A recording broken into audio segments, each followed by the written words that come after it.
Hello दोस्तों, PCS अभ्यास के ऑनलाइन स्टडी प्लेटफॉर्म में मैं निशांत आप सभी का स्वागत करता हूं।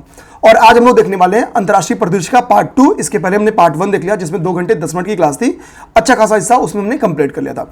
जो हमारा लेक्चर 1 था उसमें हमने राष्ट्रीय परिदृश्य को देखा था। 37 पेज आपके राष्ट्रीय परिदृश्य के घटना चक्र में है पूर्व आय दृष्टि में, जिसको हम लोगों ने लगभग 3 घंटे की क्लास में कंप्लीट किया है। तो कुल मिलाकर के जब आपकी आज की क्लास कंप्लीट होगी तो हमने 67 पेजेस कंप्लीट कर लिए होंगे। ओके, तो इसको आप लोग रिवीजन करते रहना। रिवीजन कैसे करना है तो मैंने आपको बताया है। जैसे जैसे क्लास चलती रहे उसी के साथ आप शॉर्ट नोट्स पे काम करते रहो या स्टिकी नोट्स लगा के वैल्यूडेशन करते रहो। हाईलाइटर का यूज करो, बगल बगल में जो मैं लिखवा रहा हूं उसको लिख लो। वो रिवीजन के काम में आपकी स्पीड तेज कर देगा। ये तो हो गई सारी बातें। क्लास में एक छोटा सा सुधार करना है पिछली बार से। जैसे मैंने आपसे पढ़ाया था वर्ल्ड टैलेंट रिपोर्ट, जिसमें मैंने आपकी इंडेक्स में भारत की रैंकिंग बोल दी थी 56। ध्यान देना 56 2023 में वर्ल्ड टैलेंट इंडेक्स में भारत की रैंक थी। वर्तमान में 58 है, 2 पायदान गिरावट दर्ज की गई है। तो ये एक सुधार है जो पिछली क्लास में, हालांकि मैंने कमेंट बॉक्स में इसको पिन कर दिया है, बट फिर भी मैं इसको आपको स्टार्ट में ही बता दिया हूं।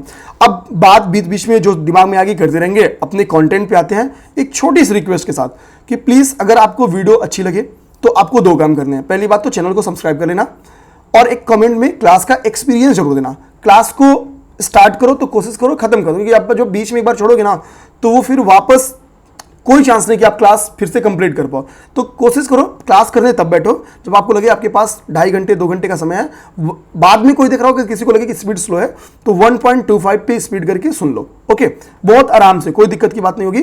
क्लास को कंप्लीट करके उठो, क्योंकि आप मैगजीन पढ़ोगे ना तो मुझे पता है मैगजीन में क्या पढ़ोगे। केवल आप हाईलाइटेड पॉइंट्स पढ़ोगे, नॉर्मल पहला इंडेक्स ये है, आप थोड़ा भी एनालिसिस नहीं करोगे। और विश्वास मानो केवल हाईलाइटेड पॉइंट से या जो दिख रहे फैक्ट्स होते हैं उनसे क्वेश्चंस केवल 50 to 60% आते हैं। शेष 40% क्वेश्चन नॉन हाईलाइटेड पॉइंट से, रिपोर्ट्स की कुछ कंक्लूजन्स निकालने पड़ते हैं, वहां से आते हैं, जिसके लिए क्लास की जरूरत पड़ती है। तो एक बार मेरी रिक्वेस्ट है कि आप क्लास 2 पे ही सुन लो, 1.5 पे सुन लो, बट जरूर देख लेना। हाँ, क्लास जब भी देखना मैगजीन के साथ देखना, क्योंकि मजा तभी आएगा। अब देखो, पहला हमारा टॉपिक है यात्रा एवं पर्यटन विकास सूचकांक। किसी को पेज नंबर जानना तो पेज नंबर 73। तो वर्ल्ड इकोनॉमिक फोरम क्या करती थी, the travel and tourism competitiveness report जारी करती थी। इसी के एक हिस्से के रूप में या इसी के एक स्वरूप के रूप में WEF ने the travel and tourism development index जारी करना स्टार्ट किया। जो WEF के द्वारा यह रिपोर्ट जारी किया गया है, इसमें एक सहायता ली गई है सरे विश्वविद्यालय से। सरे विश्वविद्यालय के सहयोग से यह रिपोर्ट जारी की गई है। इस रिपोर्ट में अगर आप देखेंगे रैंक 1 पे कौन है, तो रैंक 1 पे आपकी संयुक्त राज्य अमेरिका यानी USA है। UPRO का एक पैटर्न रहा है कि वो पूछती है कि निम्नलिखित में से टॉप 3 कंट्रीज में इस इंडेक्स में कौन शामिल नहीं है, या टॉप 5 में इस इंडेक्स में कौन शामिल नहीं है। तो RO वाले एक बार दिमाग में रखना कि हमको अदर जो स्टेट या कंट्रीज हैं उनका नाम रीड एटलीस्ट कर लेना होता है, ताकि हमारे दिमाग में रहे कुछ चीजें। अगर हम इस इंडेक्स में भारत की रैंकिंग की बात करेंगे तो भारत की रैंकिंग कितनी है, 39th रैंक है, 39वीं रैंक है। ठीक, देखो 3 के पहाड़े में कई सारे रैंकिंग है, 3, 6, 9, 12। आप देखोगे 126 रैंक की जगह है, 69 रैंक भी आपको देखने को मिलेगा, 36 रैंक भी आपको देखने को मिलेगा, 39वीं रैंक भी आपको देखने को मिलेगा। इस 3 के टेबल की लगभग 4-5 इंडेक्स में भारत की रैंकिंग आई है, जिसको मैं एक साथ आपको शॉर्ट फॉर्म में करा दूंगा और याद करा दूंगा। देखो याद कराना मेरा काम है, लेकिन वो सेकेंड फेज में करेंगे जब रिवीजन कराऊंगा। अभी एक बार जितना आपसे तैयार हो पा रहा है उसको करते चलो। ठीक, अब लास्ट काम क्या है, लास्ट रैंक पे है आपका माली।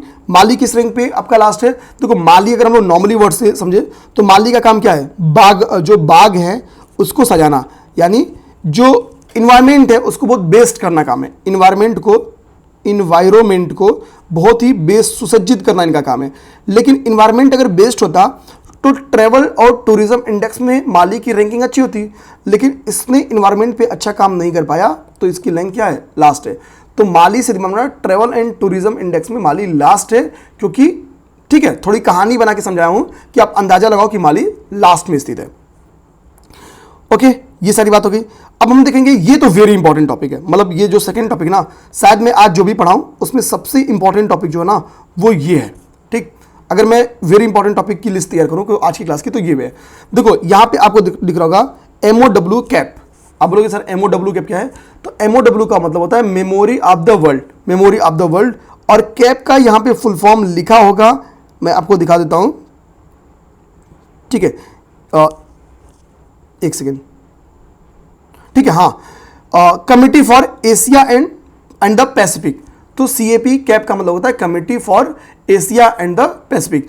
तो MOW क्या है, अभी ध्यान देना कि मेमोरी ऑफ द वर्ल्ड में क्या हुआ है कि भारत की 3 रजिस्टर, 3 बुक्स को या 3 लिटरेचर्स को, ग्रंथ को शामिल किया गया है। जिन 3 ग्रंथों को भारत की इसमें शामिल किया गया है वो है रामचरितमानस, उसमें आपका पंचतंत्र शामिल है और उसमें आपका सहृदय लोक लोचन। ये 3 भारतीय ग्रंथ इसमें शामिल किए गए हैं। अगर हम लोग रामचरितमानस की बात करें तो हमको पता है गोस्वामी तुलसीदास जी के द्वारा इसको अवधी भाषा में लिखा गया था। गोस्वामी तुलसीदास हमको पता है अकबर के समकालीन थे। अराउंड 1574 में इसकी जो रामचरितमानस है इसकी रचना की गई थी। अकबर के दरबारी कभी कभी गोस्वामी तुलसीदास नहीं बने हैं।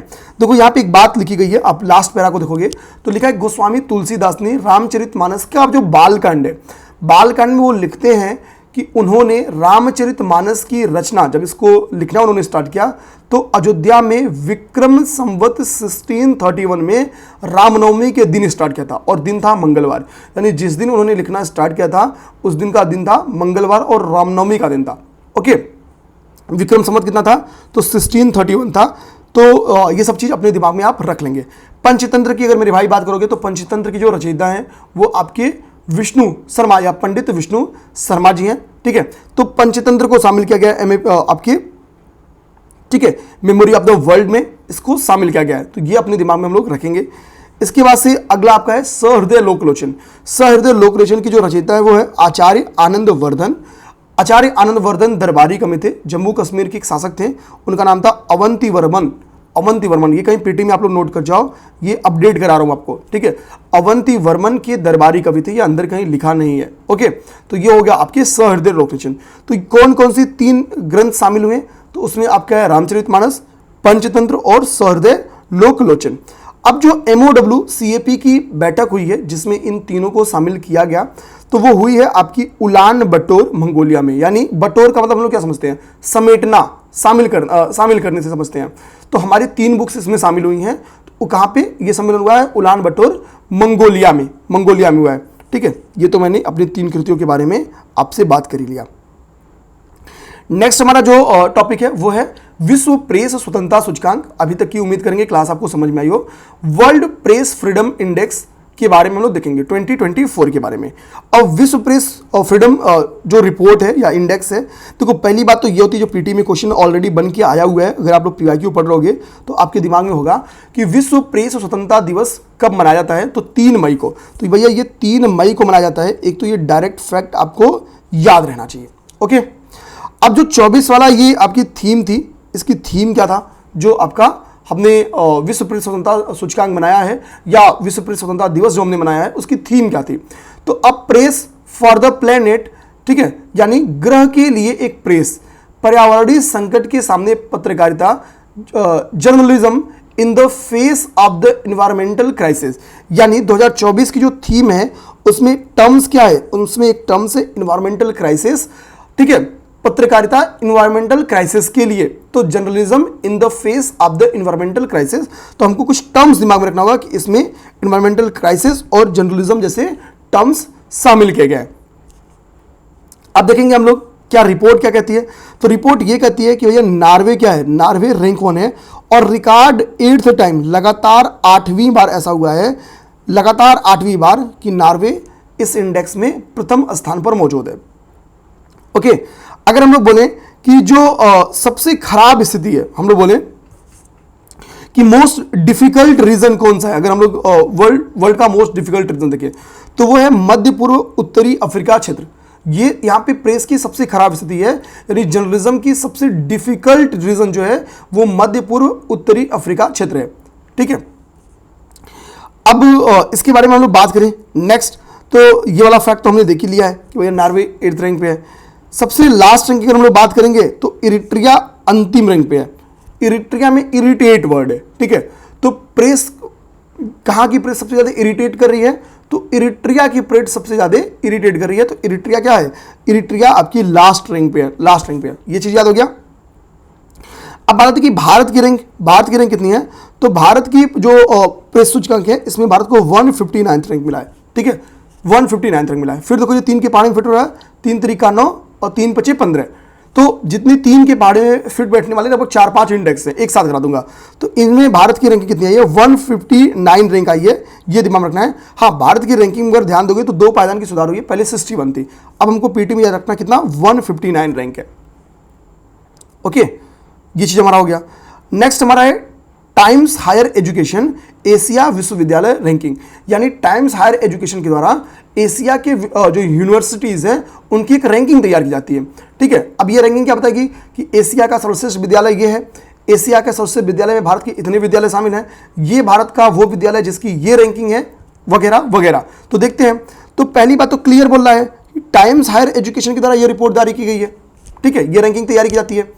अब इस इंडेक्स के बारे में तो कह रहा है इस इंडेक्स में 739 इंस्टीट्यूट्स को शामिल किया गया है। आपको 739 नहीं याद करना है। सर्वाधिक विद्यालय किसके हैं? तो जापान के। आपको याद रखना है इसमें एशिया वाले में सर्वाधिक विद्यालय किसके हैं? जापान के। टाइम्स हायर एजुकेशन के द्वारा जो जारी किया गया है। जापान के बाद से इसमें सर्वाधिक विश्वविद्यालय किसके हैं? इंडिया के। जापान के बाद सर्वाधिक विश्वविद्यालय किसके हैं? इंडिया के। इंडिया के कुल कितने इसमें विद्यालय शामिल किए गए हैं? 91। पिछली बार केवल 75 विद्यालय शामिल किए गए थे, इस बार इंडिया के 91 विद्यालय शामिल किए गए हैं। द्वितीय स्थान है इसका। ओके, अब ये इंडेक्स कहती क्या है? तो इंडेक्स कहती है, और इस इंडेक्स की पिछले साल की रैंकिंग में और इस साल की रैंकिंग में टॉप 3 में कोई अंतर नहीं है, कोई अंतर नहीं है। ओके, बहुत इसका हाईलाइट किया हूं, लेकिन मैं देख रहा हूं कि हाईलाइट इस कलर से ना ही करूं तो बेहतर है। अब शायद दिख रहा होगा। ओके, तो तीनों देखो, 2023 में भी सिंघुआ विश्वविद्यालय जो चाइना का है वो रैंक 1 पे था, पेकिंग विश्वविद्यालय रैंक 2 पे था, और नेशनल यूनिवर्सिटी ऑफ, ठीक है, सिंगापुर 3rd पे था। इस बार भी पूरी इंडेक्स सेम है, जो फर्स्ट पे था वो फर्स्ट पे, जो सेकंड पे था वो सेकंड पे, जो थर्ड पे था वो थर्ड पे है। ठीक है, तो टॉप 3 में 2 चाइना के विद्यालय हैं, सिंघुआ और पेकिंग। भारत की अगर हम लोग बात करें तो कह रहा है कि भारत में अगर हम लोग टॉप 100 की टाइम्स हायर एजुकेशन की एशिया यूनिवर्सिटीज की अगर हम लोग बात करें तो टॉप 100 में ओनली 1 के मात्र एक संस्थान भारतीय शामिल है, जो हमारे लिए क्या है? एक समस्या की बात दर्शाता है, प्राउड मोमेंट नहीं हमारे लिए। जो एक विद्यालय है टॉप में शामिल है वो है आपकी भारतीय विज्ञान संस्थान बेंगलुरु। ठीक है, इंडियन, ठीक है, विज्ञान संस्थान ISC बेंगलुरु आपकी है। ओके, तो ये दिमाग में रखेंगे, भारतीय विज्ञान संस्थान बेंगलुरु, इसको 32 रैंक मिली है, 32वीं रैंक मिली है। ठीक है, किसको? भारतीय विज्ञान संस्थान को। और सिंगल ऐसा इंस्टीट्यूट है जो टॉप 100 में भारतीय शामिल है। प्रसन्नता रिपोर्ट में आएंगे। वर्ल्ड हैप्पीनेस रिपोर्ट 2024 क्या कहती है, इसको समझते हैं। तो पहली बार यहां पे बता रहा है कि भाई कि 2012 में क्या हुआ था कि वर्ल्ड हैप्पीनेस जो रैंकिंग है, जो रिपोर्ट है वो आई थी। ओके, अब हम लोग देखते हैं कि 2024 की बात करते हैं। 2024 की बात करते हैं तो 2024 में क्या कर रहा है कि जो ये वर्ल्ड रैंकिंग रिपोर्ट आई है, कह रहा है कि फिनलैंड को लगातार 7वें वर्ष विश्व का सबसे प्रसन्न happiest country in the world decide किया गया है। तो थाला फॉर ए रीजन, फिनलैंड क्या है? 7वें वर्ष, कंटिन्यूअसली 7वें वर्ष happiest country in the world है। ये पीटी के लिए इंपॉर्टेंट बन सकता है। ठीक है, पीटी के लिए इंपॉर्टेंट। अब happiest country in the world तो हम लोग देख लिए, तो वर्ल्ड्स अनहैप्पी हैप्पीएस्ट कंट्री कौन सा है? सबसे दुखारी देश कौन सा है? तो सबसे दुखारी देश के तौर पे जो नाम आया है वो आया AFG, अफगानिस्तान का। तो सबसे खुशी वाला जो देश है वो फिनलैंड है। ठीक है, ये लोग फाइन है, और अफगानिस्तान वाले सबसे दुखी हैं। ठीक है, अफगानिस्तान क्या है? सबसे दुखी। ये रिपोर्ट क्या कहती है? विश्व प्रसन्नता रिपोर्ट। अच्छा, विश्व प्रसन्नता रिपोर्ट क्या है? एज की कैटेगरी के अनुसार भी जारी की जाती है। फिनलैंड क्या है? ओवरऑल कैटेगरी में, चाहे मतलब बच्चों की बात करो, युवाओं की बात करो, वृद्धों की बात करो, ओवरऑल कैटेगरी में फिनलैंड फाइन है, मतलब टॉप पे है। लेकिन अगर हम लोग यूथ की बात करें, बच्चों और यूथ की बात करें, मतलब 30 वर्ष से कम आयु के लोगों की और बच्चों की बात करें, तो लिथुआनिया में हैप्पीनेस इंडेक्स में सबसे आगे, फिर लिथुआनिया हैप्पीनेस इंडेक्स में सबसे आगे। लेकिन अगर हम लोग वृद्धों की बात करें तो डेनमार्क सबसे आगे है। डेनमार्क सबसे वर्ल्ड हैप्पीएस्ट कंट्री है फिर वृद्धों के मामले में। तो यहां पे हमने क्या किया? कैटेगराइज कर लिया। तो यहां पे मैंने लिखा ओवरऑल, यहां पे लिखा है चाइल्ड, यहां पे लिख देना चाहिए हमको। ठीक है, चाइल्ड एंड यूथ, और यहां पे मैंने ओल्ड लिख दिया है, वृद्धों के लिए लिख दिया है। तो यहां पे आपको समझ में आ जाएगा। ठीक है, यहां पे 60 ईयर प्लस की बात कर रहा हूं। ये सारी हम लोग को डाटा तैयार हो गया। यहां से भारत की रैंकिंग हम लोग बात करेंगे। तो अगर भारत की बात करोगे तो ओवरऑल भारत को रैंकिंग कितने मिलेंगे? ओवरऑल भारत की रैंकिंग 126वीं। तो 3 दूना 6 और 3 चौके 12, इसमें भी 3 से डिवीजन है। तो समझना, इसको भी अब जब रिवीजन कराऊंगा तो एक एक इंडेक्स आपको तैयार कर दूंगा, विश्वास मानो आप लोग। तो इसमें भारत की रैंकिंग कितनी है? 126वीं रैंक है। ओके, भारत की रैंकिंग 126वीं है। 30 वर्ष से नीचे की देखोगे जिसमें लिथुआनिया फर्स्ट पे है, उसमें भारत की 127वीं रैंक है, एक ज्यादा।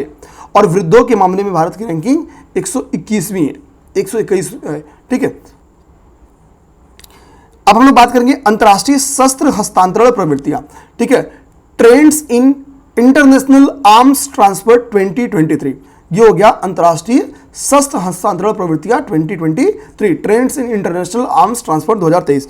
ये रिपोर्ट कहती है विश्व का प्रमुख आयातक हथियार का आयातक देश कौन सा है, विश्व का प्रमुख हथियार निर्यातक देश कौन सा है, वगैरह वगैरह। तो देखो, अगर हम लोग बात करें निर्यातक की, तो निर्यातक का मतलब होता है एक्सपोर्ट करना, एक्सपोर्टर, और आयात का मतलब हो गया इंपोर्टर। ठीक है, तो वर्ल्ड के टॉप एक्सपोर्टर जो हैं वो आपको स्क्रीन पे मैंने हाईलाइट किया है, वो है यूएस, सबसे टॉप एक्सपोर्टर है यूएस से। लगभग विश्व की 42% जो एक्सपोर्ट किया गया है वेपन्स का, वो अकेले अमेरिका ने किया है। उसके बाद से एक्सपोर्टर में आपकी फ्रांस की बारी आती है, फिर इसके बाद से आपकी रशिया की बारी आती है। ठीक है, रशिया थर्ड पे क्यों चला गया? मुझे लगता है इसके पीछे का रीजन है ये यूक्रेन से युद्ध में उलझ गया, तो इसको खुद खरीदना पड़ गया बेचने से ज्यादा। ठीक है, तो यूएसए क्या है? टॉप एक्सपोर्टर है।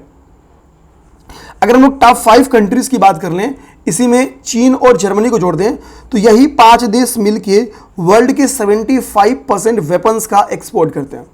अगर हम लोग इंपोर्टर की बात करें, तो इंपोर्टर वर्ल्ड के हाईएस्ट इंपोर्टर में अपना भारत सबसे आगे, यानी रैंक 1 पे हमारा क्या है? भारत है। 9.8% एक्सपोर्ट अकेले वर्ल्ड का अकेले भारत करता है। फिर सऊदी अरेबिया की बारी है, फिर कतर की बारी है, फिर यूक्रेन और पाकिस्तान की बारी है। ठीक है, इन 5 कंट्रीज को मिला लो तो वर्ल्ड का 35% जो इंपोर्ट होता है ना, वो अकेले वेपन्स का ये 5 कंट्री करती हैं। भारत के संदर्भ में एक तो आपको परसेंटेज तो याद करना ही करना है, भारत का परसेंट कितना है? 9.8, 9 में से 1 घटाओगे तो 8 आ जाएगा, तो 9.8% ये हिस्सेदारी है भारत की। ठीक, एग्जैक्ट बनना। और सबसे ज्यादा, सबसे बड़ा जो आयातक है वो भारत है। यहां पे एक इंडेक्स लिखी गई भारत के बारे में, एक इंडेक्स को और भी बहुत क्लियर किया गया है। तो कह रहा है कि अगर हम लोग बात करें तो भारत आयातक तो है, भारत आयातक है। 9.8% जो वर्ल्ड का वेपन्स आयात होता है वो अकेले भारत करता है, लेकिन हम सर्वाधिक जो आयात करते हैं वो किससे करते हैं? रशिया के साथ करते हैं। सर्वाधिक हमारा जो आयात है वो किसके साथ है? रशिया के साथ है। रशिया के साथ हम अपने 96% जो हमारी आर्म्स डील्स हैं वो रशिया के साथ हैं। फिर फ्रांस की बारी है और फिर अमेरिका की। इसके बाद से बारी किसकी है? फ्रांस की। फिर बारी है आपकी किसकी? यूएसए की, यानी यूएसए हमारे साथ 3rd रैंक पे है। ओके, यूएसए 3rd रैंक पे है। ये सारी चीज हमने देख लिया।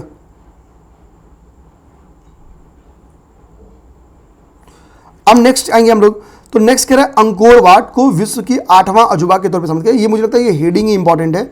विश्व का 8वां अजूबा के तौर पे हाल ही में किसे शामिल किया गया? तो अंकोर वाट को। हो सकता हो अंकोर वाट क्या है? तो अंकोर वाट हमको पता है कि ये कंबोडिया में, जहां तक मैं सही हूं, कंबोडिया में स्थित है। एक बार मैं अभी देख लेता हूं। ठीक है, अभी नीचे तो कहीं लिखा ही होगा।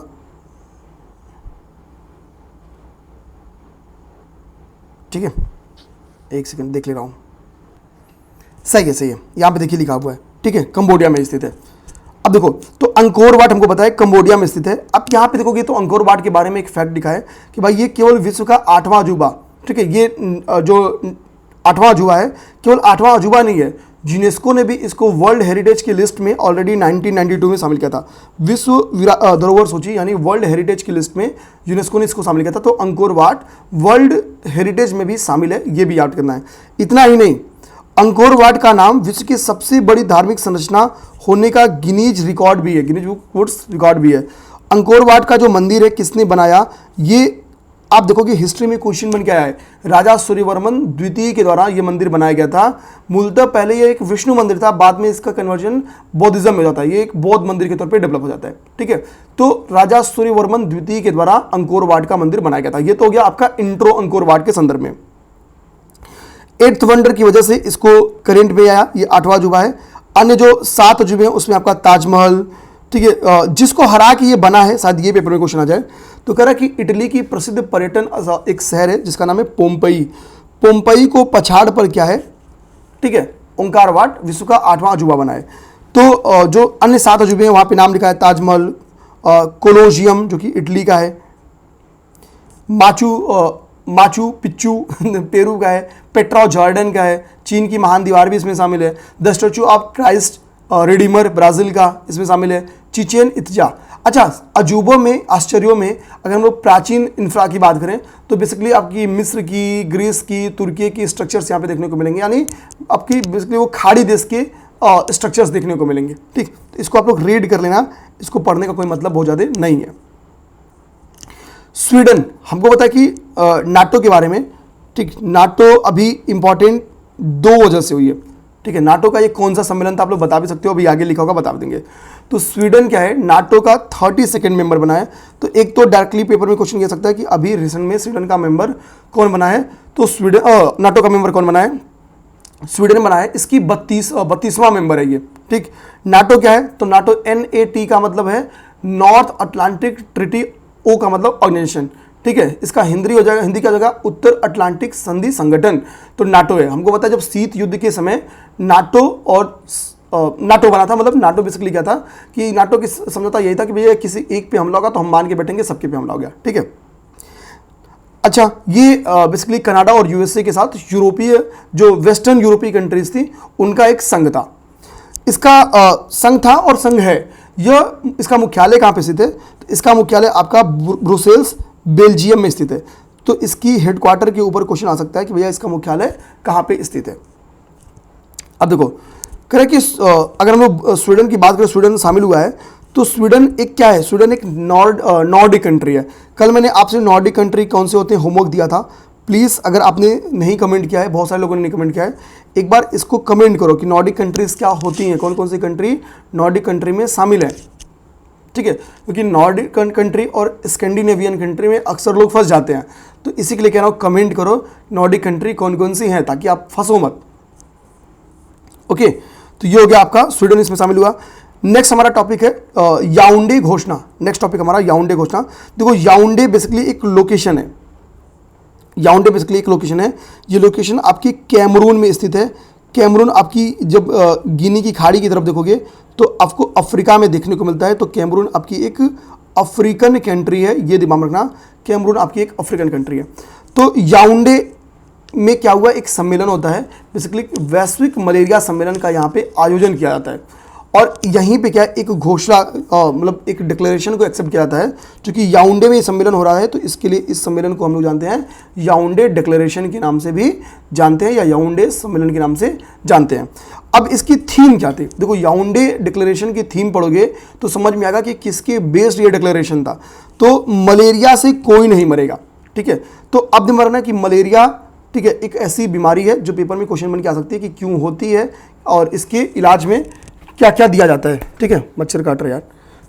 ओके, तो मलेरिया से कोई नहीं मरेगा, no one shall die from malaria, ये थीम है, यानी मलेरिया से बचाव के संबंध में से संबंधित आपकी याओंडे डिक्लेरेशन का संबंध है। ओके, तो अब देखो याओंडे डिक्लेरेशन में क्या है, कुल 11 देशों ने इसमें पार्टिसिपेट किया है। कितने देशों ने, इसमें कुल 11 देशों में पार्टिसिपेट किया गया है। ये सारे आपके जो 11 देश हैं ये अफ्रीकन कंट्री, लगभग सारे के सारे, लगभग क्या सारे के सारे अफ्रीकन कंट्रीज ही हैं। अगला हमारा टॉपिक है वैश्विक आतंकवाद सूचकांक, ग्लोबल, ठीक है, टेररिज्म इंडेक्स, GTI। तो हम लोग देखेंगे अब इस इंडेक्स को। देखो इसकी थीम क्या है, तो अब समझो, पहले ये इंडेक्स क्या कहती है। पहली बात तो ये कि institute for economic and peace के द्वारा ये जारी किया जाता है। अब देखो आतंकवाद है, तो वैसे पीस के लिए सबसे बड़ी दिक्कत किसके साथ हो जाती है, पीस के साथ। तो दिमाग में रखना कि ये आपकी institute for economic and peace के द्वारा ये रिपोर्ट जारी किया जाता है। और इस रिपोर्ट में बोला गया कि जो IS है, यानी इस्लामिक स्टेट है, वो डेडलिस्ट टेररिस्ट ग्रुप है, यानी सबसे घातक आतंकवादी समूह के रूप में आपकी IS को शामिल किया गया है। ये लगातार आप करेंट अफेयर जब भी पढ़ रहोगे तो इस्लामिक स्टेट ही लगातार आपकी शामिल है डेडलिस्ट टेररिस्ट ग्रुप में। ओके, अगर हम लोग देखें यहाँ पे कि सर्वाधिक प्रभावित कंट्रीज में, तो आतंकवाद से सर्वाधिक प्रभावित शीर्ष देश हैं, उसमें आपकी बुर्किना फासो, इजराइल और माली। ठीक है, ये आतंकवाद से सर्वाधिक प्रभावित देश के रूप में शामिल है। भारत भी आतंकवाद से प्रभावित देश है, तो 14वां रैंक में हमारी क्या इंडेक्स है, तो इंडिया इससे प्रभावित कंट्रीज में 14वीं रैंक है। IND इंडिया की 14th रैंक है। ठीक है, 14वीं रैंक है।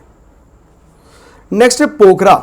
पहली बार डायरेक्टली यही हेडिंग क्वेश्चन बन जाएगा कि नेपाल की पर्यटन राजधानी किसको घोषित की है, तो पोखरा। पोखरा में देखो होता क्या है ना कि प्राकृतिक सुंदरता के लिए जाना जाता है। यहाँ पे कई सारी लेक्स हैं, जैसे यहाँ पे एक लेक है जिसका नाम बहुत फेमस है, फेवा लेक। फेवा लेक यहाँ पे पाई जाती है। तो फेवा लेक, बेगनास लेक, रूपा लेक, ये सारी लेक्स यहाँ पे पाई जाती है जो कि नौकायन और मछली पकड़ने के लिए, फिशरीज के लिए बड़ा फेमस है। सबसे इंपॉर्टेंट जो यहाँ पे लेक पाई जाती है वो फेवा लेक है, जिसकी वजह से इसकी इंपॉर्टेंस बढ़ जाती है। तो क्वेश्चन बन के आ सकता है कि हाल ही में पोखरा को किस देश ने अपनी पर्यटन कैपिटल घोषित की, तो नेपाल ने। नेक्स्ट टॉपिक हमारा आर्थिक स्वतंत्रता सूचकांक 2024, इसको देखते हैं। देखो आर्थिक स्वतंत्रता सूचकांक जो है ये द हेरिटेज फाउंडेशन के द्वारा जारी किया जाता है, इंडेक्स ऑफ इकोनॉमिक फ्रीडम।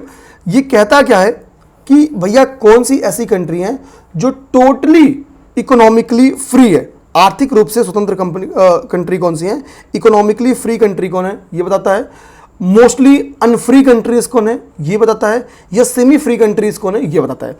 तो ये इंडेक्स कहती है कि भैया इकोनॉमिकली फ्री कंट्री के तौर पे केवल 4 कंट्रियां हैं जो इकोनॉमिकली फ्री हैं। किसके द्वारा जारी किया था इंडेक्स, द हेरिटेज फाउंडेशन के द्वारा।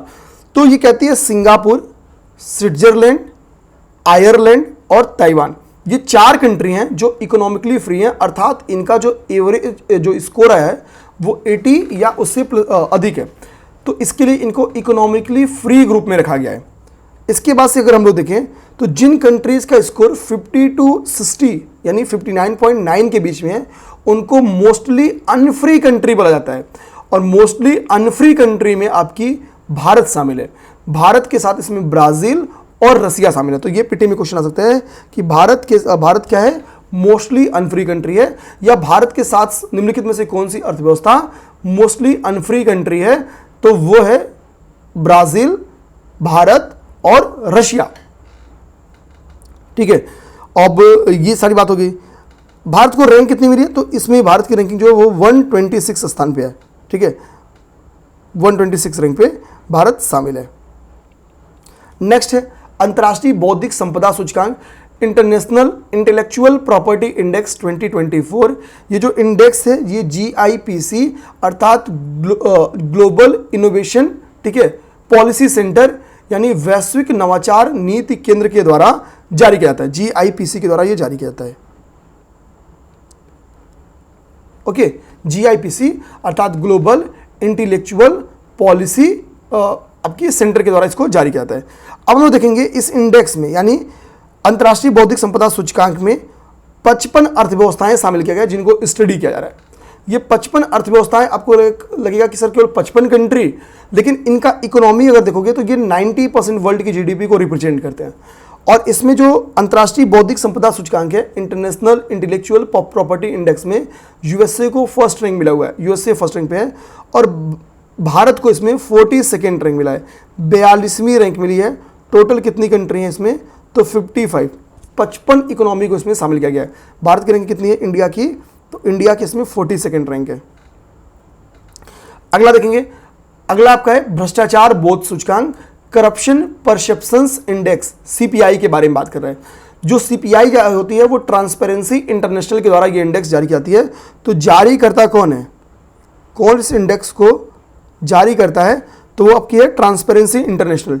ट्रांसपेरेंसी इंटरनेशनल की रिपोर्ट कहती है कि भैया जो डेनमार्क है वो आपका लिस्ट, ठीक है, आपका ठीक है करप्शन वाला देश है, मतलब सबसे लिस्ट करप्शन वाला देश जो है वो आपका डेनमार्क है। तो डेनमार्क को इसमें क्या मिला है, रैंक 1 मिला है, लगातार 6वां ओवर डेनमार्क में इसमें बहुत बढ़िया काम किया सबसे, ठीक है। अच्छा यहाँ पे एक और बात है, ठीक, अच्छा ये इंडेक्स क्या है, 0 to 100 के बीच में दिया जाता है। जितना आप 100 के करीब रहोगे उतना आप ईमानदार देश हो, जितना 0 के करीब रहोगे उतना भ्रष्ट देश हो।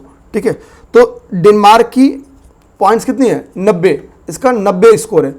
ओके, सोमालिया का स्कोर कितना, 0 किसी का स्कोर नहीं है, बट सोमालिया का स्कोर कितना है, 11 है। तो सबसे भ्रष्ट देश कौन सी है, तो सोमालिया, कहीं कहीं माली है, कहीं कहीं सोमालिया है। ठीक है, लास्ट पे अब हम लोग आते हैं नेक्स्ट, भारत को क्या है। अच्छा भारत की रैंकिंग बड़ा इंपॉर्टेंट है, करप्शन परसेप्शन इंडेक्स में ध्यान देना, भ्रष्टाचार बोध सूचकांक में भारत की जो रैंकिंग है वो 39 है, भारत का स्कोर कितना है, उल्टा कर दो,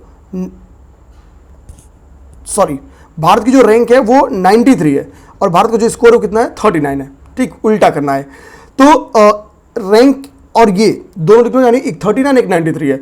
जाहिर सी बात है कि स्कोर कम होगा तभी रैंक ज़्यादा आई है, यानी 93वीं रैंक आई है। तो 39 स्कोर है, ये तैयार करना कोई बड़ी बात नहीं है, और 93 रैंक है, ये तैयार करना कोई बड़ी बात नहीं है। बस समझ जाओ कि 39 और 93 वाला जो हिसाब है, मतलब 39 को 93 दिखाना ही क्या है, भ्रष्टाचार है। ठीक, तो यानी भ्रष्टाचार प्रशासन इंडेक्स में भारत की रैंकिंग ये है।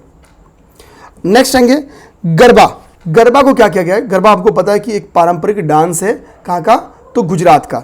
अभी हाल ही में इसको मानवता की अमूर्त सांस्कृतिक विरासत की श्रेणी में शामिल किया गया है। तो देखो, यूनेस्को की दो श्रेणियां हैं, एक तो आपकी श्रेणी क्या है, मानवता की अमूर्त सांस्कृतिक विरासत की श्रेणी, ठीक है, representative list of the intangible cultural heritage for humanity. तो मानवता की अमूर्त विरासत सूची एक हो गया। दूसरा है अविलंब संरक्षण की आवश्यकता वाली अमूर्त विरासत की सूची, अमूर्त सांस्कृतिक विरासत की सूची, ठीक है, list of intangible cultural heritage in need of urgent safeguarding. तो ये दो लिस्ट है। अब देखो होगा क्या है कि जो यूनेस्को का अभी ये सम्मेलन हुआ है वो कहाँ पे हुआ है, कसानी बोत्सवाना में। ठीक है, कसानी बोत्सवाना में हुआ है और इसमें 51 अर्थव्यवस्था मतलब विरासतों को, हेरिटेज को यूनेस्को की इस अमूर्त सांस्कृतिक विरासत की सूची में डाला गया, जिसमें से 45 सूची को क्या किया गया है, मानवता की अमूर्त सांस्कृतिक विरासत में शामिल किया गया। तो इन 45 में से एक भारत की है जिसका नाम है गरबा। इन 45 में से एक भारत की है जिसका नाम है गरबा। ओके, गरबा गुजरात का हमने पहले बता दिया कि एक नृत्य है। ठीक, जैसे ही गरबा शामिल हुआ तो गरबा के साथ ही भारत की 15वीं ऐसी विरासत बन गई जो कि अमूर्त सांस्कृतिक विरासत की लिस्ट में शामिल किया गया है। ठीक है, तो 15वीं है। इसके पहले 14 यानी थी, अब उन देखो 14 का यहाँ पे नाम लिखा हुआ है। लास्ट के जो 3-4 होते हैं वो आपके लिए बड़ा इंपॉर्टेंट होते हैं। जैसे 2016 में योग को शामिल किया गया था, फिर नवरोज को शामिल किया गया, फिर अभी कुंभ मेला होने वाला है तो कुंभ मेला को 2017 में इसमें शामिल किया गया, फिर कोलकाता की दुर्गा पूजा को, और दुर्गा पूजा में ही गरबा को परफॉर्मेंस किया जाता, तो अभी हाल ही में दुर्गा पूजा गरबा को। ओके, तो योग, फिर नवरोज, फिर कुंभ मेला, फिर 21 में दुर्गा पूजा, फिर गुजरात की गरबा को शामिल किया गया। तो ये आपको याद करना। इसमें कुछ लोकेशंस भी आप याद कर सकते हो, जैसे मेडुयट्टू, तो केरल का क्या है, ये अनुष्ठानिक रंगमंच है, नृत्य का नाटक है। तो मेडुयट्टू का संबंध किससे हो गया, केरला से हो गया। कालबेलिया एक लोकगीत है, फोक सॉन्ग है राजस्थान का। छऊ डांस आपको झारखंड, उड़िया और वेस्ट बंगाल में देखने को मिलता है। संकीर्तन आपको मणिपुर में देखने को मिलता है। तो मैच द कॉलम में भी क्वेश्चन बना के आपको आपके सामने रख सकता है। ओके, देखो गरबा में क्या होता है ना, यहाँ पे देखो एक वर्ड लिखा है, गरबा में एक वर्ड है गरबो, होता है एक मटका में एक छेद कर दिया जाता है, उसके नीचे अंदर क्या होता है, दीपक रख दिया जाता है कि ऑक्सीजन सप्लाई होगा, दीपक बुतेगा नहीं, और इसी को धारण करके क्या किया जाता है, डांस किया जाता है। ठीक, मटका को मानव शरीर के रूप में समझा जाता है। ठीक, नेक्स्ट जो हमारा है वो है जलवायु परिवर्तन प्रदर्शन सूचकांक। जलवायु परिवर्तन प्रदर्शन सूचकांक को समझेंगे। ये सूचकांक जो होता है वो जर्मन वाच, CAN यानी क्लाइमेट एक्शन नेटवर्क और न्यू क्लाइमेट इंस्टीट्यूट, इनके द्वारा संयुक्त रूप से जारी किया जाता है। किसके द्वारा, जर्मन वाच, कैन यानी क्लाइमेट एक्शन नेटवर्क और क्लाइमेट इंस्टीट्यूट के द्वारा जो आपका जारी किया जाता है क्या, CCPI climate change performance index जारी किया जाता है संयुक्त रूप से। अब देखो इस इंडेक्स में ये बात बोली गई है कि टॉप 3 में किसी भी कंट्री को इस इंडेक्स में शामिल नहीं किया गया है। नो कंट्री, कोई कंट्री नहीं है।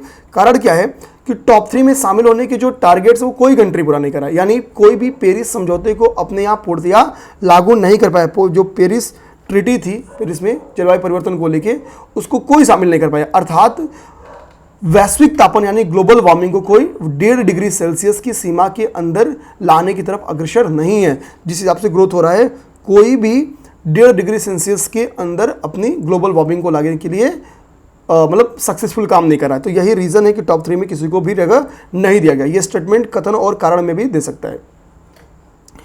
तो यानी जो सबसे अच्छी कंट्री के तौर पे नामित है वो, उसकी रैंक कितनी होगी, 4थी रैंक होगी। तो 4थी रैंक पे कौन आपका सिलेक्टेड है, तो है डेनमार्क। 5वीं रैंक पे फिर एस्टोनिया, फिर फिलीपींस। भारत का इसमें रैंक है आपका 7वां रैंक है। ठीक है, वैसे देखेंगे तो कंट्री के हिसाब से चौथी रैंक है, टॉप 3 में कोई शामिल ही नहीं है। भारत का रैंक कितना है, 7वां रैंक है। ओके, सऊदी अरेबिया का इसमें सबसे लिस्ट परफॉर्मेंस है, ठीक है, उसमें सऊदी अरेबिया का सबसे लिस्ट परफॉर्मेंस है, ध्यान देना। अच्छा, ये बताता है कि विश्व का सबसे बड़ा CO2 उत्सर्जक देश कौन है, तो वो चीन है जो कि 51 पे है। तो विश्व का सबसे बड़ा CO2 उत्सर्जक देश, पेपर में क्वेश्चन डायरेक्टली पूछ के आ सकता है, तो आपका चाइना है। चाइना के बाद से कौन है, USA है। चाइना के बाद से आपका USA है। ओके, अब देखो भारत की रैंकिंग आपसे पूछ सकता है। देखो जो अब का जो ये परफॉर्मेंस इंडेक्स जारी करता है, क्लाइमेट चेंज परफॉर्मेंस इंडेक्स, इसके 4 से एरिया हैं, green house gases, renewable energy, ठीक है, और एनर्जी जो इफिशियंसी है या उपयोग है जो भी कह लो, और क्लाइमेट पॉलिसी, ये 4 इसके एरियाज हैं। ग्रीन हाउस गैस में ऑलरेडी आपका यूपीपीसीएस ने एक बार पूछा कि भारत का कौन सा रैंक है, तो भारत का 9वां रैंक है, याद कर जाओ। ऊर्जा उपयोग और जलवायु नीति में भारत का 10वां रैंक है, इन दोनों में ही भारत की 10वीं रैंक है। नवीकरणीय ऊर्जा के सेक्टर में भारत कितनी रैंक है, तो 37वीं रैंक है। ये पीटी के लिए इंपॉर्टेंट है, आप में से मुझे पता मैक्सिमम नहीं याद करोगे, लेकिन कर जाओ एक बार। अभी रिसेंट में 22 के एग्जाम में आप देखना, ग्रीन हाउस गैस के इसी चार्ट से क्वेश्चन बन के आया था, ठीक है।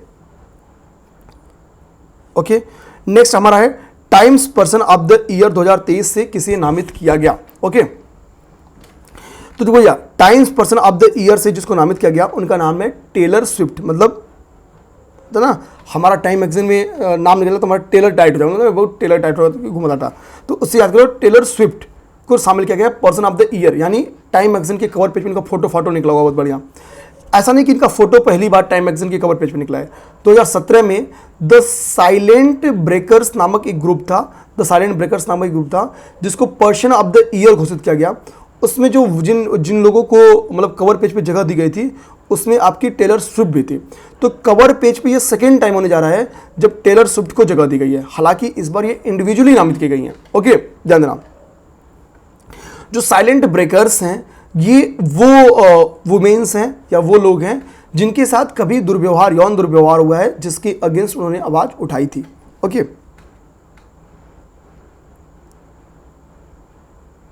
अब यहाँ पे देखो एक कंक्लूजन बता रहे हैं कि टाइम्स मैगजीन की कवर पेज पे छपने वाली, 2 बार छपने वाली प्रथम महिला बन गई हैं, ठीक है। और आर्ट के सेक्टर में चूंकि ये गायिका है, तो आर्ट के सेक्टर में पहली बार Times person of the year बनने वाली भी पहली व्यक्ति है, पहली महिला नहीं है, पहली पर्सन ही है ये जिन्होंने आर्ट के सेक्टर में ये अवार्ड पाया है। ओके, अब आया है आपका क्यूएस एशिया यूनिवर्सिटी रैंकिंग 2024, इसको देखते हैं। तो क्यूएस एशिया यूनिवर्सिटी रैंकिंग में आप देखोगे कि कुल 856 इंस्टीट्यूट को शामिल किया गया है। इसमें से 148 इंस्टीट्यूट किसके हैं, तो 148 इंस्टीट्यूट इसमें भारत के हैं, ठीक है। 148 इंस्टीट्यूट इसमें शामिल किए गए हैं। अब देखो क्यूएस इंडिया जो यूनिवर्सिटी रैंकिंग है एशिया की, क्यूएस एशिया यूनिवर्सिटी रैंकिंग है, इसमें पेकिंग विश्वविद्यालय चाइना टॉप पे है, फिर हांगकांग है, फिर नेशनल यूनिवर्सिटी ऑफ सिंगापुर है। सिंगापुर आप देखोगे साइंस के आर्ट्स के साइंस के सेक्टर में बहुत आगे जा रहा है, इंस्टीट्यूट के सेक्टर में बहुत आगे जा रहा है, इसीलिए हमने एजुकेशनल समझौता भी इनके साथ किया है। ये कहती है कि भारत का जो टॉप विश्वविद्यालय है वो आपका है या यूनिवर्सिटी है, उसका नाम है IIT बॉम्बे, जिसको ओवरऑल 14th रैंक दिया गया, ओवरऑल 14th रैंक दिया गया। तो ये पीटी में क्वेश्चन बन के आ सकता है। इस इंडेक्स में ओवरऑल जो 63वीं रैंक दिया गया IIT कानपुर को, जो कि उत्तर प्रदेश में, तो IIT कानपुर को ओवरऑल 63वीं रैंक दिया गया है। और अगर हम लोग भारतीयों में तो देखें तो इस इंडेक्स में 6वीं रैंक पे है, ठीक है, 6वीं रैंक पे है। ग्वालियर एवं कोझिकोड को UCCN में शामिल किया गया। अभी एक तो डायरेक्टली हेडिंग से क्वेश्चन आ सकता है कि UCCN में अभी यानी UCCN यानी U से हो गया आपका यूनेस्को, C से हो गया क्रिएटिव, C से हो गया अगला, C से हो गया सिटीज और नेटवर्क। तो यूनेस्को क्रिएटिव सिटीज नेटवर्क में शामिल किया गया किसको, तो ग्वालियर एवं कोझिकोड को इसमें शामिल किया गया, ठीक। जिस दिन ये घोषणा की गई कि यूनेस्को क्रिएटिव सिटीज नेटवर्क में ग्वालियर एवं कोझिकोड को शामिल किया जाएगा, तो विश्व शहर दिवस के अवसर पर 31 अक्टूबर को विश्व शहर दिवस, वर्ल्ड सिटीज डे मनाया जाता है। इसी के अवसर पर क्या हुआ कि कुछ रचनात्मक शहरों को शामिल किया गया, ठीक है, इस लिस्ट में, जिसमें ग्वालियर एवं कोझिकोड। देखो टोटल तो 55 शहर नामित किए गए, लेकिन 2 उसमें भारतीय हैं, ग्वालियर और कोझिकोड। तो एक तो 31 अक्टूबर को बताओगे कि हम लोग कौन सा नेशनल डे मनाते हैं, ठीक, ये आप लोग बताओ। तो ग्वालियर और कोझिकोड तो शामिल किया गया। देखो इसमें कोझिकोड को किस सेक्टर में शामिल किया गया और ग्वालियर को किस सेक्टर में शामिल किया गया वो इंपॉर्टेंट है। तो ग्वालियर क्या है, सॉन्ग यानी संगीत के सेक्टर में बहुत फेमस है। ग्वालियर वाले रीजन से आपको बहुत प्रसिद्ध वो देखने को मिलेंगे गीतकार, जैसे आपको तानसेन साहब, बैजू बावरा, इन सभी लोग का संबंध कहाँ से है, इन सभी लोग का संबंध ग्वालियर से है। तो संगीत के क्षेत्र में ग्वालियर को दिया गया है।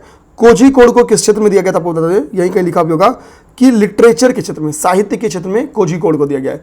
तो कोझिकोड को साहित्य के क्षेत्र में और ग्वालियर को सॉन्ग के क्षेत्र में दिया गया है। इसके पहले हमारे पास कुल 6 देना, इसके पहले हमारे पास कुल 6 यूसीसीएन में शामिल सिटीज़ थी, यूनेस्को क्रिएटिव सिटीज़ नेटवर्क में शामिल थी। इन 2 के शामिल होने से हमारे क्रिएटिव सिटीज़ नेटवर्क में जो शामिल शहर हैं उनकी संख्या हो गई 8। तो हमारे पास टोटल 8 सिटी हो गई जो क्रिएटिव सिटीज़ में शामिल है। ओके, क्रिएटिव सिटीज़ में शामिल है। इसके पहले आपकी क्या थी, जयपुर को शिल्प के क्षेत्र में शामिल किया गया था, वाराणसी को भी संगीत के क्षेत्र में शामिल किया था, चेन्नई को भी संगीत के क्षेत्र में शामिल किया गया था, मुंबई को फिल्म के क्षेत्र में, हैदराबाद को पाक कला के क्षेत्र में और श्रीनगर को शिल्प के क्षेत्र में। तो यहाँ पे संगीत के क्षेत्र में किसको, वाराणसी को और चेन्नई को संगीत के क्षेत्र में शामिल किया गया था, शिल्प के क्षेत्र में श्रीनगर को शामिल किया गया था और जयपुर को शामिल किया गया था।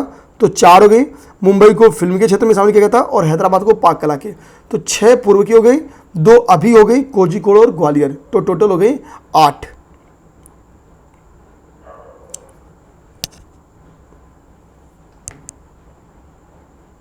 करा आगे कि जो कोझिकोड शामिल किया गया वो सिटी ऑफ लिटरेचर के तौर पे नामित किया जा रहा है, क्योंकि साहित्य के क्षेत्र में इसको यूनेस्को में शामिल किया गया। तो ये साहित्य के क्षेत्र में शामिल होना प्रथम भारतीय शहर है जो कि क्रिएटिव सिटीज़ में शामिल किया गया है, यूनेस्को की क्रिएटिव सिटीज़ लिस्ट में शामिल किया गया है। ठीक है, ये केरला में स्थित है। ठीक, अब एक पॉज लेंगे थोड़ा सा।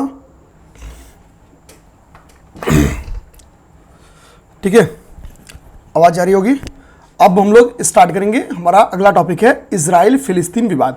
देखो भैया, इजराइल फिलिस्तीन विवाद की जड़ तो लंबे समय से है। ठीक, एक इंट्रो दिया हुआ है कि 1948 में क्या हुआ था, एक बार अरब युद्ध हुआ था, इजराइल अरब युद्ध हुआ था। उसमें क्या हुआ था बेसिकली, जो यरूशलेम है, पश्चिमी यरूशलेम पे आप देखोगे कि इजराइल ने कंट्रोल कर लिया था और जो पूर्वी यरूशलेम है वो जॉर्डन के कंट्रोल में था। लेकिन 67 में क्या होता है कि जो पूर्वी यरूशलेम है वो भी छीन लेता है इजराइल और इनडायरेक्टली पूरे यरूशलेम पे किसका पकड़ हो जाता है, इजराइल का।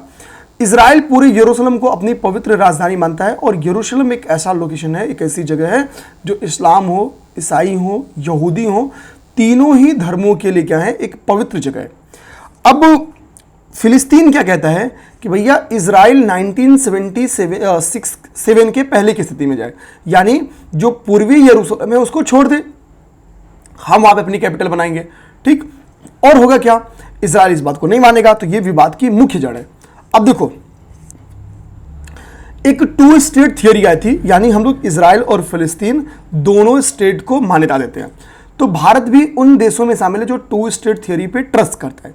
ओके, एक बार आप लोग इजराइल की बाउंड्री जरूर गूगल करके तैयार कर लेना, क्योंकि पीटी में ये कई बार क्वेश्चन बन के आया हुआ है, एक बार नहीं कई बार। ओके, अब देखो कह रहा है कि अब अगर फिलिस्तीनी की बात की जाए तो जो मुख्य मूल फिलिस्तीनी है, मूल फिलिस्तीनी बेसिकली क्या है, गाजा पट्टी और वेस्ट बैंक पे रहते हैं। गाजा पट्टी वाला जो इनका बेल्ट है वहां पे हमास का कंट्रोल है और हमको पता है हमास बार बार क्या करता है, डंडा करता रहता है इजराइल को और फिर इजराइल क्या करता है। ठीक, अब हम लोग बात आते हैं अपने काम पे। ये तो हो गया तमाशा। ठीक, तमाशा हमारे लिए इंपॉर्टेंट नहीं है, अब मुद्दे की बात करते हैं।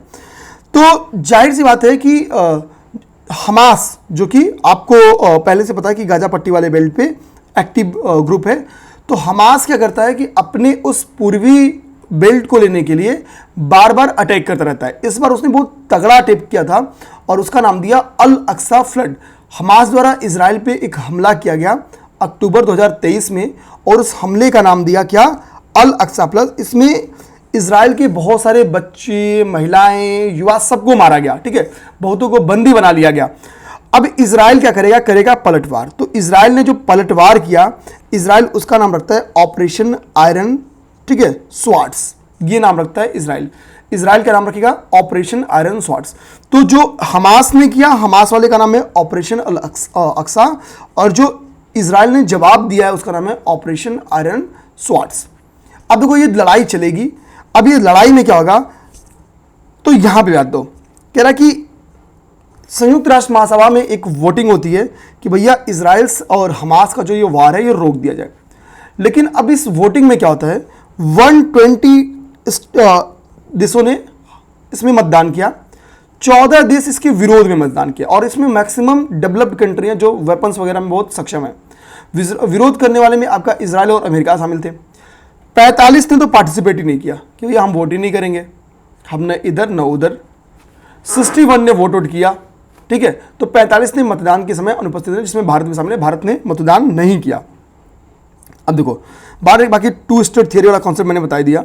अब देखो, अब जब विवाद हो जाता है, कहीं अस्थिरता की स्थिति आ जाती है, जैसे अभी हैती, अब बताओ ऑपरेशन हैती में हमने, चूंकि हैती में क्या होता, गृह युद्ध चल रहा था, तो गृह युद्ध चला था तो हम अपने लोग को वहाँ पे थोड़ी छोड़ देंगे। जैसे ऑपरेशन गंगा हमने यूक्रेन से भारतीय छात्रों को लाने में लगाया, तो इसी तरीके से हमने ऑपरेशन अजय चलाया ताकि जो हमारे भारतीय वहाँ पे फंसे हैं इजराइल में, उनको सुरक्षित भारत लाया जा सके, ठीक। तो ऑपरेशन अजय आप लोग समझ गए क्या है। इसके बाद से देखो हुआ क्या, अब ये जब लड़ाई चल रहा है तो हमास की तरफ से भी बच्चों को मारा जा रहा है और इजराइल की तरफ से भी बच्चों को मारा जा रहा है। जैसे हमास ने अभी अटैक किया था और इजराइल की एक स्टेडियम में जब बच्चों की डेथ बहुत ज़्यादा हो गई थी, तो इसी के लिए क्या है, इसी के लिए बच्चों के अधिकारों का उल्लंघन करने वाले अपराधों की वार्षिक वैश्विक सूची, annual global list of offend, ठीक है, ऑफेंडर्स, कैसे जो बच्चों के, जो चिल्ड्रंस राइट्स को का उल्लंघन करते हैं, ये एक लिस्ट ऑफ सेम के नाम से फेमस, यानी शर्म की सूची के नाम से फेमस एक लिस्ट है, जिसमें क्या किया गया, दोनों देशों की सेनाओं को डाल दिया गया, ठीक है। तो अभी हाल ही में लिस्ट ऑफ सेम में किस देशों की सेना को डाला गया, तो इजराइल और फिलिस्तीन। क्वेश्चन में ऑप्शन में वो भी रह सकते हैं, ठीक है, रशिया और यूक्रेन भी चल रहा है। तो जून में किसको डाला गया, तो क्वेश्चन आ जाएगा, तो आपका आंसर हो जाएगा हमास और इजराइल की सेना, ठीक है। धोरेडो क्या है, सर्वश्रेष्ठ ग्राम पंचायत बना है। धोरेडो क्या है, सर्वश्रेष्ठ ग्राम पंचायत बना है। बेस्ट टूरिज्म विलेज बना है। UNWTO की जो बेस्ट टूरिज्म विलेज की पहले जो यूनाइटेड नेशन, ठीक है, आपकी की पहले ये वर्ल्ड टूरिज्म ऑर्गेनाइजेशन है, WTO का मतलब। इसका अभी क्या है, कह रहा है कि यहाँ पे पीटी का क्वेश्चन दे रहा है बहुत प्यारा सा, कि UNWTO का जनरल असेंबली का आयोजन अभी हाल ही में कहाँ किया गया, तो समरकंद उज्बेकिस्तान में किया गया, ठीक है। कहाँ पे, समरकंद उज्बेकिस्तान में किया गया। यहीं पे धोरेडो को नामित किया गया। धोरेडो कच्छ जिले में स्थित है, गुजरात में स्थित एक जिला है, कच्छ के जिले में स्थित है। तो यहाँ पे रण उत्सव देखने को मिलता है। और ये दूसरा ऐसा गांव है जो सर्वश्रेष्ठ यानी टूरिज्म अवार्ड पाया हुआ है। इसके पहले पोचमपल्ली, तेलंगाना का पोचमपल्ली भी 2021 में इस अवार्ड को पा चुका है। तो क्वेश्चन आ सकता है, UNWTO के बेस्ट टूरिज्म विलेज से निम्नलिखित में से कौन से विलेज शामिल अब तक सम्मानित किए जा चुके हैं, तो पोचमपल्ली 2021 में, और अभी धोरेडो को शामिल किया गया। नेक्स्ट आपका वैश्विक पेंशन सूचकांक, तो ग्लोबल पेंशन इंडेक्स जारी किया जाता है। ग्लोबल पेंशन इंडेक्स में नीदरलैंड की आप पेंशन के मामले में निंदा नहीं कर सकते हैं। तो नीदरलैंड सबसे अच्छा परफॉर्मर है, फर्स्ट रैंक पे है। भारत को इसमें 45वीं रैंक मिली है, 45th रैंक मिली है, ठीक है। हमने पता है कि पेंशन हमने बंद कर दिया था, फिर अभी हमने यूपीएस स्टार्ट किया, ठीक है, और यूपीएस के बारे में डिटेल में हमने पढ़ भी लिया है। नेक्स्ट हमारा टॉपिक है वैश्विक भूख सूचकांक। ये वेरी इंपॉर्टेंट टॉपिक है। क्यों, हम नॉर्मली देखेंगे वेरी इंपॉर्टेंट क्यों है भाई, 0 से 100 के बीच में इंडेक्स जारी किया जाता है, और 0 बैड परफॉर्मर होता है और 100 गुड परफॉर्मर होता है। लेकिन इसमें उल्टा है, क्योंकि भूख सूचकांक है, जिसमें भूख बहुत ज़्यादा रहेगा, भूखमरी ज़्यादा रहेगी, वो बैड परफॉर्मेंस है। भूखमरी जहाँ कम रहेगी वो गुड परफॉर्मेंस होता है। तो इसके लिए 0 क्या है, 0 गुड परफॉर्मेंस होगा, जिसकी मार्क्स कम होगा वो अच्छा परफॉर्मर होगा, जो 100 के जितना नज़दीक होगा वो खराब परफॉर्मर होगा। अब समझो मेरी बात। अब जिन संकेतक के बेस्ड आपकी ग्लोबल हंगर इंडेक्स जारी की जाती है, उसमें आपका क्या है, अल्प पोषण है, चाइल्ड वेस्टिंग है, चाइल्ड आपकी स्टंटिंग है, और चाइल्ड मोर्टालिटी रेट है। ये सारे आपके हैं। अब देखो यहाँ पे कहीं है, हाँ ओके, ये मतलब पिलर्स हैं। अब ये पिलर्स में क्या है, जो इसका इंडेक्स की रिपोर्ट है 23 वाली की, इसका रिपोर्ट क्या है, खाद्य प्रणालियों को आकार देने वाले युवाओं की शक्ति, the power of youth in shaping food system, ये इस रिपोर्ट की थीम थी, या बेसिकली इस रिपोर्ट के बेस्ड इस रिपोर्ट के नाम से ये सूचकांक जारी किया गया। ठीक है, वैश्विक ग्लोबल इंडेक्स जो है उसका स्कोर 18.3 है, 18.3 है। और इसके साथ हम लोग अगर वर्ल्ड को ओवरऑल रखें तो हम लोग मध्यम या मॉडरेट ग्रुप में रखेंगे, मध्यम या मॉडरेट ग्रुप में इसको रखेंगे। ओके, कई सारे ऐसे ग्रुप्स बनाए गए हैं कि कहाँ पे एक्सट्रीम अलार्मिंग यानी भूख की चरम अवस्था है, कहाँ पे केवल अलार्मिंग अवस्था यानी कहाँ भूख की भयावह अवस्था है, तो कहाँ पे मॉडरेट लेवल है, वगैरह वगैरह। तो वर्ल्ड को एवरेज हम लोग मध्यम लेवल में यानी मॉडरेट लेवल में शामिल करते हैं। अगर एक्सट्रीम अलार्मिंग देखना है तो विश्व का कोई भी देश एक्सट्रीम अलार्मिंग यानी भयानक भयावह स्थिति से, भूखमरी की भयावह स्थिति से कोई भी देश नहीं जूझ रहा है, लेकिन भयावह स्थिति से जूझ रहा है। एक्सट्रीम भयावह स्थिति से नहीं जूझ रहा है, लेकिन भयावह स्थिति से कुल 9 कंट्रीज हैं जो कि भयावह स्थिति से जूझ रही हैं। उनमें से देखो 6 देशों का नाम यहाँ लिखा है, 3 देशों का नाम ये लिखा है। इनमें से 3 देश का नाम अलग लिखने का रीजन है कि इसको बुरुंडी, सोमालिया और दक्षिणी सूडान की डाटा ही नहीं मिला, लेकिन जो एनालिसिस है, जो पर्याप्त आंकड़े हैं, जो पहले के जो आंकड़े हैं या जो न्यूज़ हैं, जो भी उन चीज़ों को देख दाख के एक अनुमान है, अनंतिम रूप से अनुमान है कि यहाँ पे भूखमरी की भयानक अवस्था है, एक्सट्रीम वाली नहीं, केवल भयावह अवस्था है, बुरुंडी, सोमालिया और दक्षिण की। बाकी 6 कंट्रीज ऊपर लिखा है, उसमें आपका मध्य अफ्रीकी गणराज्य है, ठीक है, कांगो डेमोक्रेटिक रिपब्लिक है, लेसोतो है, मेडागास्कर है, नाइजर है, यमन है, वगैरह वगैरह। ओके, अब कह रहा है कि जैसे भाई कि ये इसके पिलर्स हैं, ठीक है, अल्प पोषण यानी, ठीक है, तो अल्प पोषण हो गया, बाल दुबलापन यानी चाइल्ड वेस्टिंग हो गया, बाल ठिकरापन यानी चाइल्ड स्टंटिंग हो गया, और चाइल्ड मोर्टालिटी रेट। तो जो अल्प पोषण है, अल्प पोषण में अग्रणी आपका है मेडागास्कर, यहां पे देखो लिखा हुआ है। जो आपका अल्प पोषण है, अल्प पोषण में सबसे खराब स्थिति अल्प पोषण की कहां पे है? मेडागास्कर की है। स्टंटिंग, चाइल्ड स्टंटिंग में बुरुंडी की U5 मतलब अंडर 5 वर्ष से कम उम्र के बच्चों में स्टंटिंग का केस आपको बुरुंडी में सर्वाधिक देखने को मिलेगा।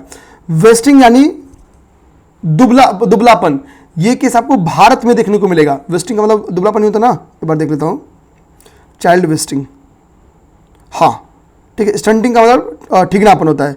और जो चाइल्ड मोर्टालिटी रेट है अंडर 5, ठीक है, वो है आपका नाइजर में सर्वाधिक। तो यहाँ पे एक चार्ट बना के लिख दिया हूं कि भैया आपका अल्प पोषण में मेडागास्कर अग्रणी, स्टंटिंग में बुरुंडी, वेस्टिंग में भारत, और चाइल्ड मोर्टालिटी रेट में आपका नाइजर अग्रणी है। ओके, अब हम लोग का अगला टॉपिक है वो है नोबेल प्राइज। नोबेल प्राइज को देखते हैं। तो देखो हमको पता किया कि नोबेल प्राइज नॉर्मली जो है द रॉयल स्वीडिश एकेडमी के द्वारा दिया जाता है, लेकिन जो शांति का नोबेल प्राइज है, आप ध्यान देना, वो आपका द नॉर्वेजियन नोबेल कमेटी के द्वारा दिया जाता है। ठीक है, शांति का नोबेल प्राइज किस द्वारा दिया जाता है? तो द नॉर्वेजियन नोबेल कमेटी के द्वारा ये आपको दिया जाता है। अब देखो नोबेल प्राइज पाया कौन? ठीक है, अर्थशास्त्र का नोबेल प्राइज 2023 के भी स्टडी कर रहा है। तो क्लाउडिया गोल्डेन, नाम में क्या है? गोल्ड वर्ड है। तो गोल्ड का संबंध किससे? भाई अर्थव्यवस्था से, इकोनॉमी से। ठीक है, आप बताओ कि सर्वाधिक उत्पादन कौन करता है और भंडारण किसके पास है गोल्ड का? ये कमेंट चाहो तो बल करके बता दो। तो अर्थव्यवस्था, अर्थशास्त्र का नोबेल पुरस्कार गोल्डन को मिला, यानी गोल्डिन, क्लाउडिया गोल्डिन को मिला है। क्लाउडिया गोल्डिन एक महिला है। ये ध्यान देना, इनको अकेले जो 2023 का नोबेल प्राइज, ये अकेले पाई है पुरस्कार, संयुक्त रूप से नहीं पाई हैं। इसके पहले जो 2 महिलाएं हैं, एलिना, उनका नाम था ओस्ट्रॉम और एक का नाम था एल्थर डफलो, ये सोलो नहीं पाई हैं, ये संयुक्त रूप से पाई है। लेकिन क्लाउडिया गोल्डिन पहली ऐसी महिला है, टोटल तो 3 ही महिलाओं को मिला है, उनमें भी पहली ऐसा जिनको सोलो यानी अकेले मिला हुआ है। ओके, इनकी एक बुक है जो कि इस बुक में नहीं लिखा गया है, पहले लिखा गया था आई दृष्टि में, कैरियर एंड फैमिली। ठीक है, कैरियर एंड फैमिली इनकी एक बुक है, तो ये दिमाग रखना है। नोबेल शांति प्राइज दिया गया है नरगिस मोहम्मदी। नरगिस मोहम्मदी को आपका दिया गया है, ये ईरान की रहने वाले हैं, ये ईरान की हैं। महिला उत्पीड़न के विरुद्ध इन्होंने आवाज उठाई थी। जब इनको नोबेल शांति प्राइज यानी दिया गया तब ये जेल में कैद थी। ओके, तीसरा आपका है साहित्य का नोबेल प्राइज। तो देखो साहित्य का जो नोबेल प्राइज दिया गया है, ओके, साहित्य का नोबेल प्राइज जिसको दिया गया उनका नाम है जॉन ओलाफ फासे। ठीक है, फासे, तो मतलब ये लिटरेचर में क्या है? लिटरेचर में है जॉन ओलाफ फासे को दिया गया है। जॉन ओलाफ फॉसे की बुक है जिसके बारे में इसमें मेंशन नहीं है, पहले आदृष्टि में मेंशन था, उसका नाम था राउट्स स्वार्ड, जिसका इंग्लिश मीनिंग होता है रेड ब्लैक। इसको किसने लिखा है? तो जॉन ओलाफ फॉसे ने लिखा है और इनको साहित्य का नोबेल प्राइज मिला है। किसको? जॉन ओलाफ फॉसे को। रसायन का जो नोबेल प्राइज मिला है उसका थोड़ा सा ट्रिक मैंने बनाया, आप कुछ अपनी से भी बना सकते हो, मैं जो रैंडम समझ पाया मैंने बता दिया। तो 3 पर्सनालिटी को दिया गया है। पहली बात है क्यों दिया गया है, तो क्वांटम डार्ट्स की खोज के लिए। क्वांटम डार्ट्स का बेसिकली यूज आप कंप्यूटर्स वगैरह में देख सकते हो, ठीक है। रोगों के इलाज में भी, ट्यूमर्स वगैरह के इलाज में भी जो डॉक्टर्स की क्लीन लाइट प्रदान कर सकता है या उनका मार्गदर्शन कर सकता है, जो आपका क्वांटम डॉट्स है। तो क्वांटम डॉट्स की खोज के लिए इस बार की केमिस्ट्री का नोबेल प्राइज दिया गया। जिन 3 पर्सनालिटीज को दिया गया उनके नाम में है, एक के नाम है बावेंडी, एक के नाम है ब्रूस, एक के नाम है एकिमो। तो मान लो हम लोग क्या करते हैं, मतलब कि एक कपल्स है, कपल मान लो कि एक पुरुष कपल है और एक महिला है, लेडीज है। तो पुरुष कपल मान लो कोई उपलब्धि हासिल कर लेगा, तो वो अपनी उपलब्धि, यानी जैसे मान लो कि उसने क्वांटम डॉट्स की खोज कर ली, केमिस्ट्री का कोई इंजीनियर है, ठीक है, केमिकल इंजीनियर है, तो वो अपने मतलब पार्टनर को क्या बोला कि ए बाबू, ठीक है, मतलब हमने क्या किया कि क्वांटम डॉट्स की खोज कर ली है। तो मैंने सिंपल ऐसे बनाते, ए का ए से एकिमो कर लो, दूसरा बा से बावेंडी कर लो और अगला बू से ब्रूस कर लो। तो ये हो गया आपका। इसके अलावा कुछ बना पाते यार बना लो, आपको याद करना है, टिक मारना बेसिकली ना।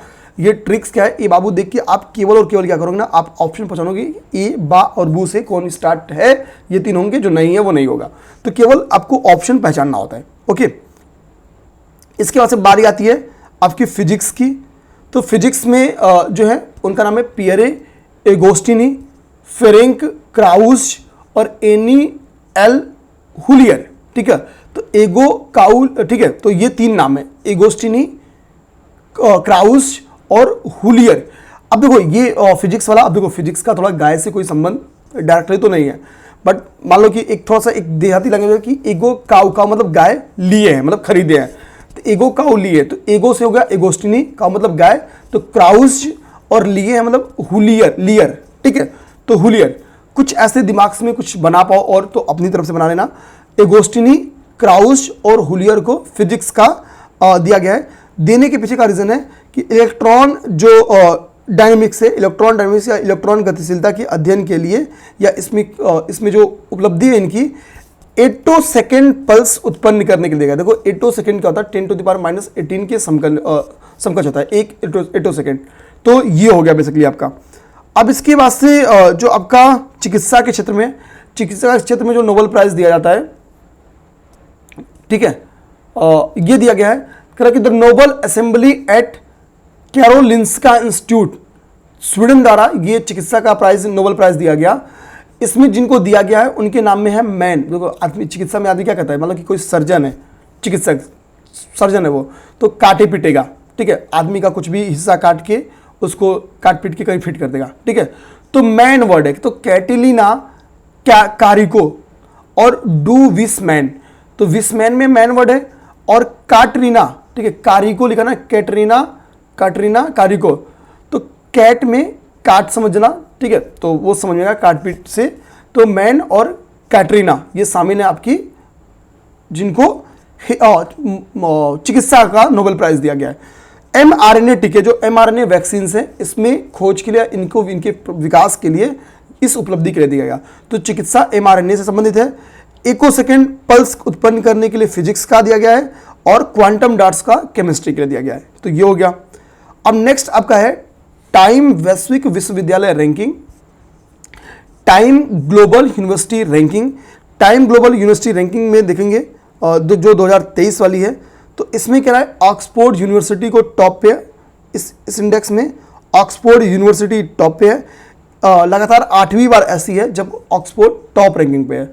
भारत का कोई भी विद्यालय 9 इन टॉप 20, कोई भी टॉप 200 कोई भी विश्वविद्यालय टॉप 200 में शामिल नहीं है। भारत का जो पहला विश्वविद्यालय जिसको शामिल किया गया है टॉप 200 आपका, वो अब ग्रुपिंग में शामिल है।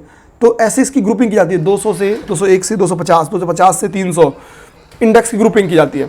तो 201 से 250 वाले ग्रुप में जो है आपका, वो शामिल है आपका कौन सा, तो भारतीय विज्ञान संस्थान बेंगलुरु शामिल है। भारतीय विज्ञान संस्थान बेंगलुरु आपकी 201 से 250 वाले ग्रुप में शामिल है। अगर यूपी के संदर्भ में देखोगे तो एएमयू और बीएचयू को 600 से 800 वाले ग्रुप में शामिल किया गया है। 600 से 800 वाले ग्रुप में शामिल किया गया है, कोई 200 में शामिल नहीं है। मानव स्वतंत्रता सूचकांक, ह्यूमन फ्रीडम इंडेक्स, इसको देखते हैं। तो मानव स्वतंत्रता सूचकांक किसके द्वारा? कैटो और फ्रेजर के द्वारा जारी किया जाता है। ठीक है,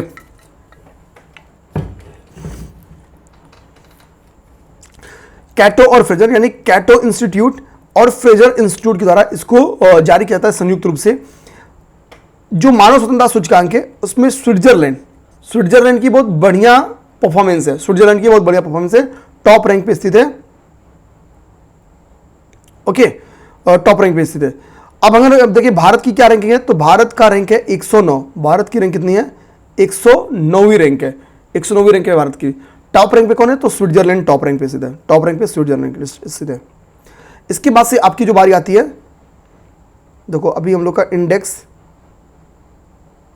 3-4 पन्ना और है। ओके, 3-4 पन्ना और है, खैर अब कोई नहीं, धैर्य बना रखो। नेक्स्ट आपका है वैश्विक प्रतिभा प्रतिस्पर्धा सूचकांक। ठीक है, अगला आपका है वैश्विक प्रतिभा प्रतिस्पर्धा सूचकांक, ग्लोबल टैलेंट कॉम्पिटिटिवनेस इंडेक्स 2023। किसके द्वारा जारी किया जाता है? तो इनसीड बिजनेस स्कूल के द्वारा इसको जारी किया जाता है। इनसीड बिजनेस स्कूल द्वारा इसको जारी किया जाता है। इसमें भी स्विट्जरलैंड को फर्स्ट रैंक मिला है। ठीक है, स्विट्जरलैंड को इसमें क्या है करा है कि फर्स्ट रैंक मिला है। अब हम लोग भारत को देखें तो इस रैंकिंग में भारत को 103 रैंक मिला है। जो कॉम्पिटिटिवनेस इंडेक्स है इसमें 103वीं रैंक मिला है भारत को। ओके, नेक्स्ट आप देखोगे तो वो आपका है rule of law index 2023। Rule of law index 2023 इसको देखेंगे तो रूल ऑफ लॉ इंडेक्स किसके द्वारा, मतलब कौन सा देश है जहां पे शासन रूल ऑफ लॉ के अनुसार चल रहा है। ठीक है, तो WJP वर्ल्ड जस्टिस प्रोजेक्ट के द्वारा ये इंडेक्स जारी किया जाता है। ये इंडेक्स कहता है कि डेनमार्क रूल ऑफ लॉ के मामले में अग्रणी देश है। पहले भी डेनमार्क था, अभी भी डेनमार्क है। ठीक है, टॉप 3 कंट्रीज जो पहले रूल ऑफ लॉ में थी, डेनमार्क, नॉर्वे और फिनलैंड, अभी भी वही डेनमार्क, नॉर्वे और फिनलैंड है, उसमें कोई अंतर नहीं है। भारत को रूल ऑफ लॉ में 79th रैंक मिला है। 79th रैंक मिला है किसमें? भारत को रूल ऑफ लॉ के मामले में। अब हमारा अंतर्राष्ट्रीय परिदृश्य का जो तीसरा टॉपिक है वो है अंतर्राष्ट्रीय सम्मेलन। अंतर्राष्ट्रीय सम्मेलन हमारा टॉपिक है। बस ज्यादा हिम्मत अब नहीं बनाना बचा है, बस 5 पेज है, आपकी अंतर्राष्ट्रीय परिदृश्य कंप्लीट हो जाएगा। ठीक है, अब हम लोग देखते हैं। देखो सम्मेलन में मैंने आपसे जब नाटो पढ़ा रहा था, अब बताओ मैंने नाटो का 32वां मेंबर कौन बना है? अभी हम लोग जस्ट पढ़े हैं, कमेंट करके बताओ। तो मैंने आपको बताया कि अभी नाटो का सम्मेलन भी होना, और नाटो का वो सम्मेलन बड़ा इंपॉर्टेंट है क्योंकि नाटो का सम्मेलन की ये 75वीं वर्षगांठ है। नाटो की स्थापना कब हुई थी? तो 1945 में, जो वाशिंगटन ट्रीटी थी। ठीक है, जिसको हम लोग नॉर्थ अटलांटिक ट्रीटी के नाम से भी जानते हैं। तो इस ट्रीटी से इसकी स्थापना हुई थी। ठीक है, अभी नाटो का जो ये 75वां सम्मेलन था ये कहाँ पे हुआ है? तो ये वाशिंगटन डीसी में हुआ है, वाशिंगटन डीसी में। ठीक है, नाटो शिखर सम्मेलन कहाँ हुआ है? वाशिंगटन डीसी में हुआ है। टोटल 32 मेंबर अब इसके हो चुके हैं। नेक्स्ट कहाँ पे होगा? तो नेक्स्ट होगा नीदरलैंड में, द हेग, नीदरलैंड। अब हम लोग नेक्स्ट देखेंगे, अगला हमारा टॉपिक है 50वां G7 शिखर सम्मेलन। देखो अब ये 75 था तो ये भी बेहद इंपॉर्टेंट है, ये 50वां है तो ये भी है। 5, 10, 15, 20, 25 ये इंपॉर्टेंट होते हैं। अब देखो 50वां G सम्मेलन पहली बात हुआ कहाँ है? तो इटली की अपुलिया में हुआ, और यहाँ पे बहुत सारे डिसीजन लिए गए हैं। ठीक है, बहुत सारे डिसीजन, बहुत सारे टारगेट्स डिसाइड किए गए हैं। 25 में यहाँ पे डिसाइड किया गया है कि 2025 का जो G7 की अध्यक्षता करेगा वो कनाडा के द्वारा किया जाएगा। तो इस बात को यहाँ पे बोला गया है। ठीक है, आगे इसमें क्या बोला गया है कि इसका जो आउटरीच सत्र था, आउटरीच सत्र का मतलब होता है कि जो गैर सदस्य देश जो उसमें पार्टिसिपेट करते हैं, तो कुल इसमें 12 गैर सदस्य देश, 12 गैर सदस्य देश में पार्टिसिपेट किए थे। भारत के साथ 11, मतलब भारत प्लस 11, तो कुल 12 सदस्य देश इसके आउटरीच सत्र में पार्टिसिपेट किए थे। भारत था, अल्जीरिया था, अर्जेंटीना था, ब्राज़ील था, मिस्र था, केन्या, मारितानिया, सऊदी अरेबिया, दक्षिण अफ्रीका, ट्यूनीशिया, तुर्की, यूएई। ठीक, 50वें G7 शिखर सम्मेलन में आउटरीच देश ये थे, ये मैंने आपको पहले ही समझा दिया। जो इटली की प्राइम मिनिस्टर थे जॉर्जिया मेलोनी, इन्होंने आमंत्रण दिया था मोदी जी को कि आप आइए। ठीक है, वगैरह वगैरह। G7 कंट्रीज कौन कौन सी हैं? तो भैया पहले कनाडा और अमेरिका हटा दो, 2। ठीक, बाकी Europeans country, UK, France, Italy, Germany, Japan. ठीक, ये आपकी G7 कंट्री है। 13वां विश्व व्यापार संगठन मंत्री स्तरीय सम्मेलन। तो 13वां जो विश्व व्यापार संगठन का 13 MC13 मतलब मिनिस्ट्रियल कॉन्फ्रेंस, तो संयुक्त अरब अमीरात के अबू धाबी में इसको आयोजित किया गया। ठीक है, संयुक्त अरब अमीरात के अबू धाबी में इसको आयोजित किया गया। इसमें क्या है, जो ये आपका 13वां मिनिस्ट्रियल कॉन्फ्रेंस था विश्व व्यापार संगठन का, तो 2 देश कोमोरस और तिमोर लेस्ते, ये क्या हुआ है, इनको मेंबर बनाया गया है। किसका? विश्व व्यापार संगठन का। ठीक है, विश्व व्यापार संगठन का इनको मेंबर बनाया गया। तो अभी कौन मेंबर बने, तो आपकी कोमोरस और तिमोर लेस्ते, और इन दोनों को ऐड होते ही इसमें सदस्य देशों की संख्या कितनी हो गई? 166 हो गई, 166 हो गई। अब देखो CMS COP14, CMS प्रवासी प्रजातियों के संरक्षण पर एक अभिसमय है। CMS के बारे में यहां पर डिटेल में लिखा है, convention on the conservation of, ठीक है, migratory species of wild animal. तो यानी CMS का फुल फॉर्म क्या लिखा है? Conservation of migratory species of wild animals. ठीक है, ये UNEP का एक प्रोग्राम है जिसको हम लोग बॉर्न कन्वेंशन के नाम से भी जानते हैं। इसी का अभी 14वीं कॉन्फ्रेंस ऑफ पार्टी आयोजित की गई है, 14वां सत्र आयोजित किया गया। कहाँ पे? उज्बेकिस्तान में। ठीक है, उज्बेकिस्तान में। अब देखो उज्बेकिस्तान क्या है, तो एक एशियाई कंट्री है, एक मिडल एशिया कंट्री है, और पहली बार CMS की कोई मीटिंग हम लोग कह सकते हैं कि मध्य एशिया में, या मध्य एशिया में आयोजित होने वाली पहली कॉन्फ्रेंस है। तो ठीक है, जो मध्य एशिया में आयोजित हो रही है। COP14 की थीम क्या थी, मतलब इसका स्लोगन क्या था? तो प्रकृति की कोई सीमा नहीं है, नेचर नोस नो बॉडी। प्रकृति कोई सीमा नहीं जानती है भाई। जो प्रवासी पक्षी वो कहीं जा सकती है, नहीं कि तुम हमारा हवाई क्षेत्र पार नहीं कर सकते हो, मार के गिरा देंगे, ऐसा नहीं है। इसके पहले जो COP13 का आयोजन हुआ था वो हमारे भारत में हुआ था, गुजरात के गांधीनगर में। और उस वक्त थीम क्या थी? जो ये माइग्रेटरी स्पीसीज है, इन्हीं के ऊपर सीधा थीम था, migratory species connect the planet. ये प्लेनेट को क्या करती हैं? जोड़ती हैं। And together we welcome them home. ठीक है, वी वेलकम देम होम, ये इसकी थीम थी।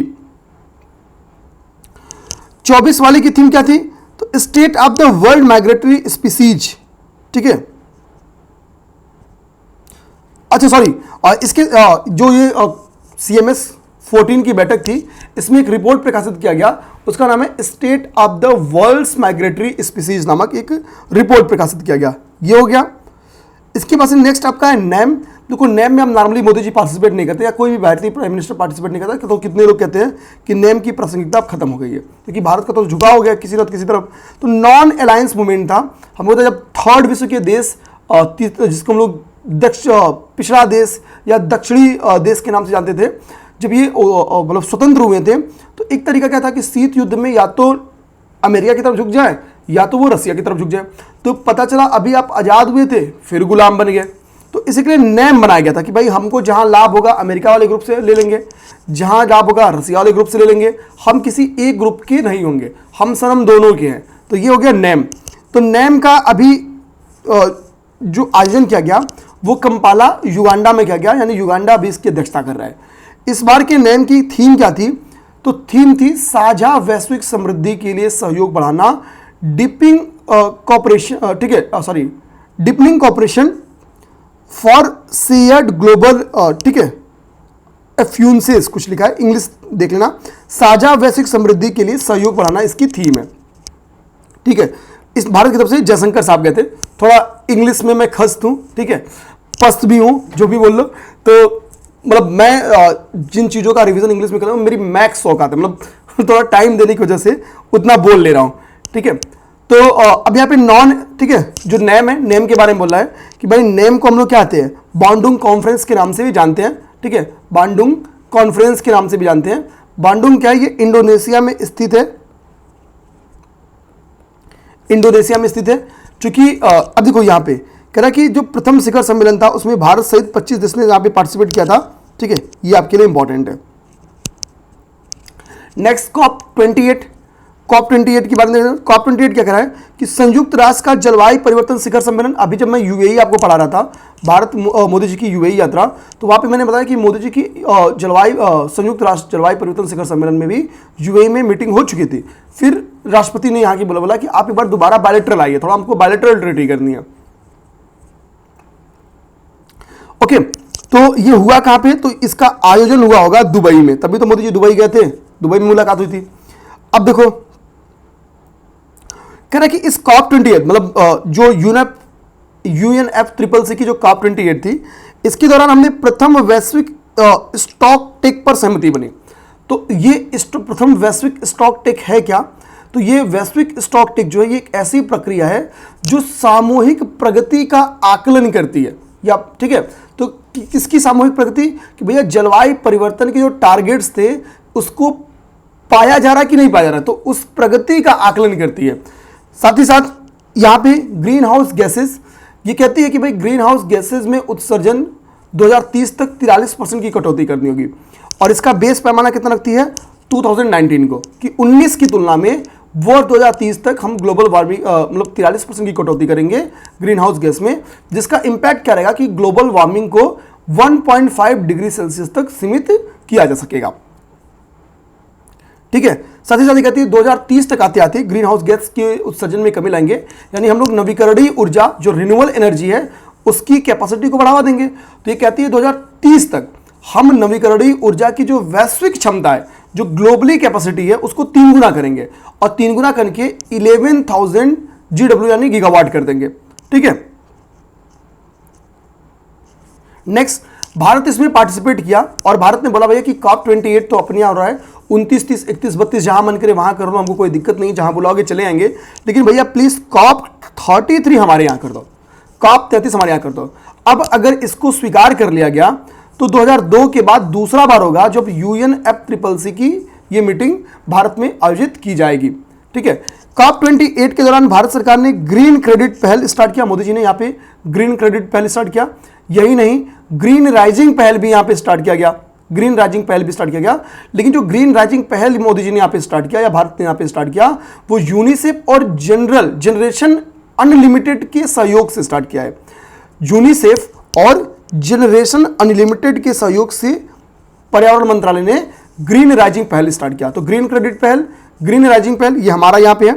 इतना ही नहीं, हमने COP28 में ग्लोबल रिवर सिटीज अलायंस भी बनाया, ताकि हम जो मतलब इनडायरेक्टली जो आपकी राष्ट्रीय स्वच्छ गंगा मिशन है, ठीक है, क्लाइमेट मतलब क्लीन गंगा के ऊपर जो हमारा नेशनल मिशन है, तो उसके तहत यहाँ पे global river cities in alliance को हमने जारी किया, जिसमें 11 पार्टनर्स हैं, इस 11 पार्टनर में भारत है, भारत का पड़ोसी भूटान है, ठीक है, और कोई भारत का पड़ोसी है अभी तो नहीं दिख रहा है, मिस्र, नीदरलैंड, घाना, ऑस्ट्रिया, जापान। अब देखो यहाँ पे अब बताओ, भारत, जापान, ऑस्ट्रेलिया और अमेरिका, ये 4 हैं।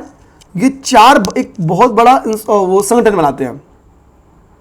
आप उस संगठन का नाम बनाओगे, इंडिया, ऑस्ट्रेलिया, जापान और यूएसए जिस संगठन को बनाते हैं, उस संगठन का नाम अगर बताओगे तो बहुत बढ़िया बात है। तो 4 तो ये हो गए, बाकी बचे जो 7 है वो आप पढ़ लो, मिस्र, नीदरलैंड, डेनमार्क, घाना, कंबोडिया और हंगरी। ये 11 ने इसमें पार्टिसिपेट किया है। ठीक है, अब देखो पीटी के लिए 3 फैक्ट्स इसमें और भी है। तो वो क्या है कि भाई COP28 दुबई में आयोजित की गई, तो जब उद्घाटन हुआ COP28 का, तो उस उद्घाटन समारोह में क्या हुआ, विश्व का सबसे बड़े एकल साइट सोलर एनर्जी जो संयंत्र है, ठीक है, वो कहां पे है, अल धफरा में। Al Dhafra solar photovoltaic independent power project है। तो Al Dhafra solar photovoltaic independent power project कहां पे स्थित है, तो भैया ये आपका यूएई में स्थित है। यह विश्व का, यह COP28 से पूर्व विश्व का सबसे बड़ा एकल साइट सोलर प्रोजेक्ट है, या सौर ऊर्जा प्रोजेक्ट है, या संयंत्र जो भी बोल लो। इसका उद्घाटन किया गया 28 के दौरान। 2 गीगावाट इसकी कैपेसिटी है। COP29 अजरबैजान में होगी, COP30 आपका ब्राजील में होगा। 29 कहां, अजरबैजान, 30 कहां, ब्राजील। और Al Dhafra solar photovoltaic independent power project कहां पे स्थित है, ये समझ गया। नेक्स्ट टॉपिक हमारा GPAI शिखर सम्मेलन। GPAI यानी global partnership on artificial intelligence. तो यहाँ पे जो AI है, AI का मतलब क्या है, आर्टिफिशियल इंटेलिजेंस। तो भारत क्या कर रहा है, GPAI की अभी लीड चेयर है, यानी अध्यक्षता, इस परिषद की भारत अध्यक्षता कर रहा है। अब देखो यहाँ पे GPAI के बारे में कह रहा है कि बेसिकली क्या है कि GPAI के यानी आर्टिफिशियल इंटेलिजेंस के सेक्टर में सहयोग को बढ़ावा देने के लिए ये एक पहल स्टार्ट की गई है। 2020 में इस पहल को लॉन्च किया गया था। इसका जो सेक्रेटरीट है यानी सचिवालय है, उसकी स्थापना OECD में की गई है, यानी organisation for economic cooperation and development, OECD में इसकी स्थापना की गई है। अब बताओ OECD का क्या मेंबर भारत है या नहीं है? ठीक है, OECD जो है वो GPAI का परमानेंट ऑब्जर्वर है, परमानेंट ऑब्जर्वर है। ठीक, GPAI का जो पहला सम्मेलन था 2020 का कनाडा में हुआ था, दूसरा वाला पेरिस में हुआ था, तीसरा वाला टोक्यो में हुआ था और चौथा वाला, ठीक है, दिल्ली में हुआ था। चौथा दिल्ली में हुआ है 2023 वाला, सही है ना? हाँ, 23 का दिल्ली में हुआ है। अब आप COP5 मीना माता अभी समय पर 5वीं बैठक। हमको पता है कि जो मीना माता क्या है, जापान का एक लोकेशन है। यहाँ पे देखो जो मीना माता रोग हम लोग पढ़ते हैं जो कि पारे की वजह से होता है। तो बेसिकली मीना माता जो कन्वेंशन है वो पारे की जो परिणाम है, पारे के जो परिणाम है उसकी रोकथाम के लिए इसको किया जाता है। तो कह रहा है कि मीना माता क्या है कि जापान में इसको पहली बार इस रोग को 1956 में देखा गया था। यह एक न्यूरोलॉजिक सिंड्रोम है जो गंभीर पारा विषाक्तता यानी मरकरी पॉइजनिंग के कारण होता है। ठीक है, न्यूरोलॉजिक सिंड्रोम है, मतलब ये क्या है, केंद्रीय तंत्रिका तंत्र को प्रभावित करता है। ठीक है, अब हम लोग आते हैं, इस चीज को हमने देख लिया। अब कह रहा है कि जो अभी COP5 है, COP5 की हुआ कहां पे है, तो जिनेवा स्विट्जरलैंड में इसको आयोजित किया गया है। ठीक है, COP5 जिनेवा स्विट्जरलैंड में आयोजित किया गया है, लेकिन जो COP5 की अध्यक्षता किया है वो रोमानिया की एक पर्सनालिटी है, उनका नाम है क्लाउडिया डुमित्रू। तो भैया हो रहा है स्विट्जरलैंड में, लेकिन अध्यक्षता करें रोमानिया को, तो मित्र अच्छी होंगी तभी इनको दे दिया, नहीं तो अपना सोमालिया खुद कर स्विट्जरलैंड खुद करता। तो क्लाउडिया डुमित्र द्वारा COP5 की अध्यक्षता की गई है, जो कि रोमानिया की है, ना कि स्विट्जरलैंड की। COP6 5 तो हमने देख लिया। 6 कहां होगा, तो 6 जिनेवा में होगा। 6 कहां पे होगा, 6 जिनेवा में होगा, जिसकी अध्यक्षता क्या करेंगे, जिसकी अध्यक्षता यहाँ पे पर्सनालिटी का नाम लिखा गया है, ओस्वाल्डो पेट्रिसियो अल्वारेज पेरिज, वह याद नाम है। तो COP6 का होने वाला है आपका जिनेवा में, बस इतना याद करो आप लोग। ठीक है, भारत भी मीना माता का एक पक्षीगार है। 2013 में इस संधि को अपनाया गया था, यानी 10 साल हो गया, और लागू किया गया था इसको 17 में। ठीक है, तो लागू किया नहीं, इस संधि को अपनाए 10 साल हुआ है। तो पेपर में ये क्वेश्चन आ जाएगा कि इस संधि को, मीना माता कन्वेंशन को लागू किए 10 साल हुए, तो लागू किए नहीं, इसको अपनाए 10 साल हुए, लागू किए तो लागू तो 2017 में हुआ है। नेक्स्ट है प्रथम वैश्विक AI सुरक्षा शिखर सम्मेलन। भाई आर्टिफिशियल इंटेलिजेंस का यूज सब लोग कर रहे हो, लेकिन AI के फायदे ही नहीं, AI के खतरे भी हैं। तो AI के जोखिम से निपटना भी तुमको होगा, उसके लिए भी तो पूरी तैयारी करनी होगी। तो इसके लिए यूके की ब्लेचले पार्क में, देखो ब्लेचले पार्क का वर्ल्ड वार से बड़ा संबंध है, इसमें लिखा गया, थोड़ा समझ लेना आप लोग। ठीक है, तो यूके के ब्लेचले पार्क में इसका आयोजन किया गया। ठीक है, यहाँ पे एक घोषणा भी हस्ताक्षर किया गया, जिसको हम लोग ब्लेचले डिक्लेरेशन के नाम से जानते हैं। ये ब्लेचले डिक्लेरेशन क्या है, AI जोखिम से निपटने हेतु फर्स्ट ग्लोबल एग्रीमेंट है। तो अगर कोई आपसे पूछे कि AI जोखिम से निपटने हेतु वर्ल्ड का फर्स्ट ग्लोबल एग्रीमेंट क्या है, तो वह बैचलर डिक्लेरेशन। ठीक है, ये हो गया। विश्व के प्रथम AI सुरक्षा संस्थान को भी इस समय लॉन्च किया गया, world first AI safety institute का भी इंस्टीट्यूशन में लॉन्च किया गया।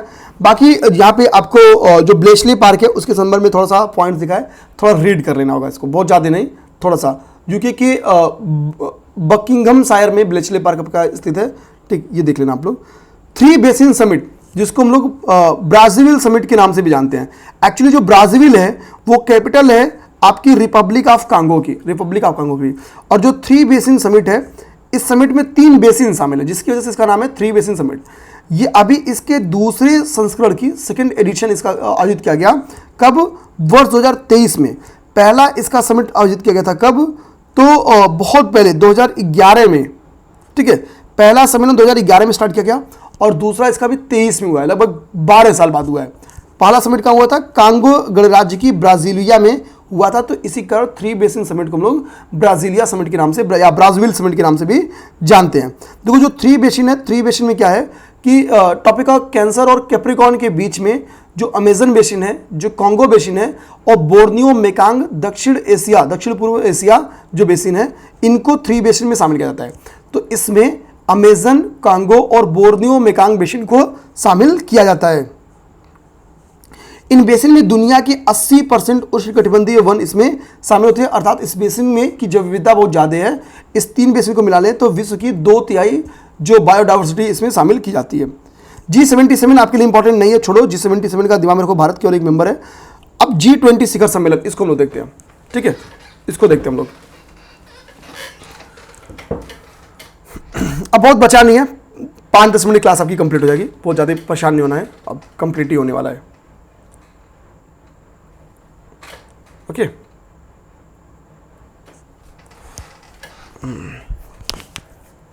ठीक है। वीडियो यार जैसा भी रहा हो, आप एक बार अपने एक्सपीरियंस जरूर शेयर करना। ओके, अब लोग देखिए G20। देखो हुआ क्या है कि 18वां जो G20 का सम्मेलन हुआ है वो भारत में हुआ है, ठीक है, उसका आयोजन भारत में किया गया और भारत ने इसको बहुत भयानक भुनाया भी है। हमने टोटल 60 शहरों में इस मीटिंग को आयोजित किया, 200 से अधिक बैठकें हुई हैं, ठीक है। उत्तर प्रदेश की 4 शहरों में, लखनऊ, वाराणसी, आगरा और ग्रेटर नोएडा में इसकी बैठकें हुई हैं, ठीक है। इन 4 शहरों में G20 से संबंधित बैठकें आयोजित की गई हैं, क्योंकि हमने 60 शहरों में 200 बैठकों का आयोजन किया था। तो वो 400 शहर क्या हैं, 60 शहरों में से 4 शहर तो यूपी के ही हैं, लखनऊ, वाराणसी, आगरा और ग्रेटर नोएडा, ठीक है। इसमें अभिकांत दास को G20 का शेरपा बनाया गया था और हर्षवर्धन श्रृंगला को जो चीफ कोऑर्डिनेटर बनाया गया था। तो G20 के शेरपा कौन थे, तो अभिकांत दास जी थे, ये पीटी में आ सकता है। और चीफ कोऑर्डिनेटर किसको बनाया गया था, तो चीफ कोऑर्डिनेटर हर्षवर्धन श्रृंगला को बनाया गया था। आगे देखेंगे आप लोग। भारत सरकार ने जो गेस्ट कंट्रीज के तौर पे किसको बुलाया था, तो अपना पड़ोसी देश है बांग्लादेश, इनको हमने बुलाया। मिस्र, Mauritius, Netherland, Nigeria, Oman, Singapore, Spain और यूएई को आमंत्रित किया। यानी हमने अपने पड़ोसी देशों में गेस्ट कंट्री के तौर पे केवल बांग्लादेश को बुलाया था, बाकी सब अलग अलग थे। मिस्र थे, मॉरिशस था, ठीक है, मतलब सी बाउंड्री बात नहीं कर रहा हूँ, मुख्य लैंड की बात कर रहा हूँ, ठीक है। Netherland, Nigeria, Oman, Singapore, Spain इसमें शामिल था और यूएई शामिल था। ओके, और अब इसमें डिसीजंस क्या क्या हुए वो देखिए, इसमें जो डिसीजंस हुए उसको देखते हैं। तो इसमें एक तो डिसीजन हुआ एयू अर्थात अफ्रीकन यूनियन को इसमें शामिल किया गया। G20 में अफ्रीकन यूनियन को शामिल कर दिया गया, ठीक है। यानी ये पहला अवसर है जब G20 का इतना बड़ा विस्तार हुआ। ओके, यहां पे हमने क्या किया, GBA यानी ग्लोबल बायोफ्यूल अलायंस स्टार्ट किया, जिसमें यानी वैश्विक जैव ईंधन गठबंधन स्टार्ट यानी ग्लोबल बायोफ्यूल अलायंस स्टार्ट किया, जिसमें कई सारे कंट्रीज ने समझौता भी किया है, अलायंस में साथ दिया है। जैसे मोदी जी के साथ सिंगापुर, बांग्लादेश इसमें गई थी, तो Bangladesh, Italy, America, Brazil, Argentina, Mauritius, UAE, इन नेताओं ने इसमें पार्टिसिपेशन किया हुआ है, ठीक है। यानी ये भारत की पहले तो भारत इसकी अध्यक्षता भी कर रहा है, ठीक है। इसका उद्देश्य क्या होगा, तो भाई बायोफ्यूल में तेजी लेके आना, ठीक। अब यहां पे देखो आगे क्या कह रहा है, यहां पे रीड कर लेना। यहां आपको बता रहा है कि GBA सदस्य देशों में जैव ईंधन के प्रथम प्रमुख उत्पादक एवं उपभोक्ता है। मतलब GBA जो कंट्री के मेंबर्स हैं वो विश्व के प्रमुख उत्पादक एवं उपभोक्ता हैं, ठीक है, किसके, जैव ईंधन के। जैसे जैव ईंधन में का जो टोटल कंट्रीब्यूशन है 52% का कंट्रीब्यूशन अमेरिका का है, ओके, फिर ब्राजील, फिर भारत का। अब यहाँ पे इस गलियारे भारत, मध्य पूर्व, यूरोप आर्थिक गलियारा, इसके बारे में कल ही मैंने समझाया था, ठीक है। India, middle east, Europe economic corridor, इसमें दिमाग में बस यूएसए है, नाम में किसी आपको नहीं लगेगा कि इसमें यूएसए शामिल है, यूएसए शामिल है। इंडिया, मिडिल ईस्ट में इसमें सऊदी अरेबिया और यूएई शामिल है।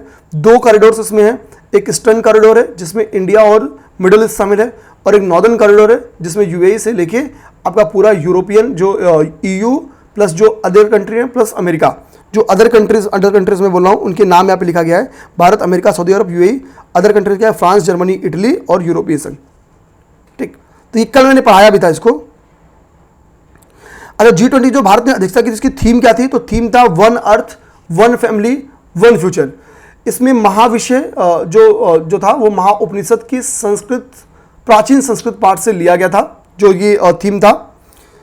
G20 का जो लोगो था उसमें आपको सेफ्रॉन कलर, सफ़ेद कलर, हरा कलर, नीला कलर देखने को मिलेगा, जो कि हमको पता है आपकी तिरंगे में उपयोग किया गया है।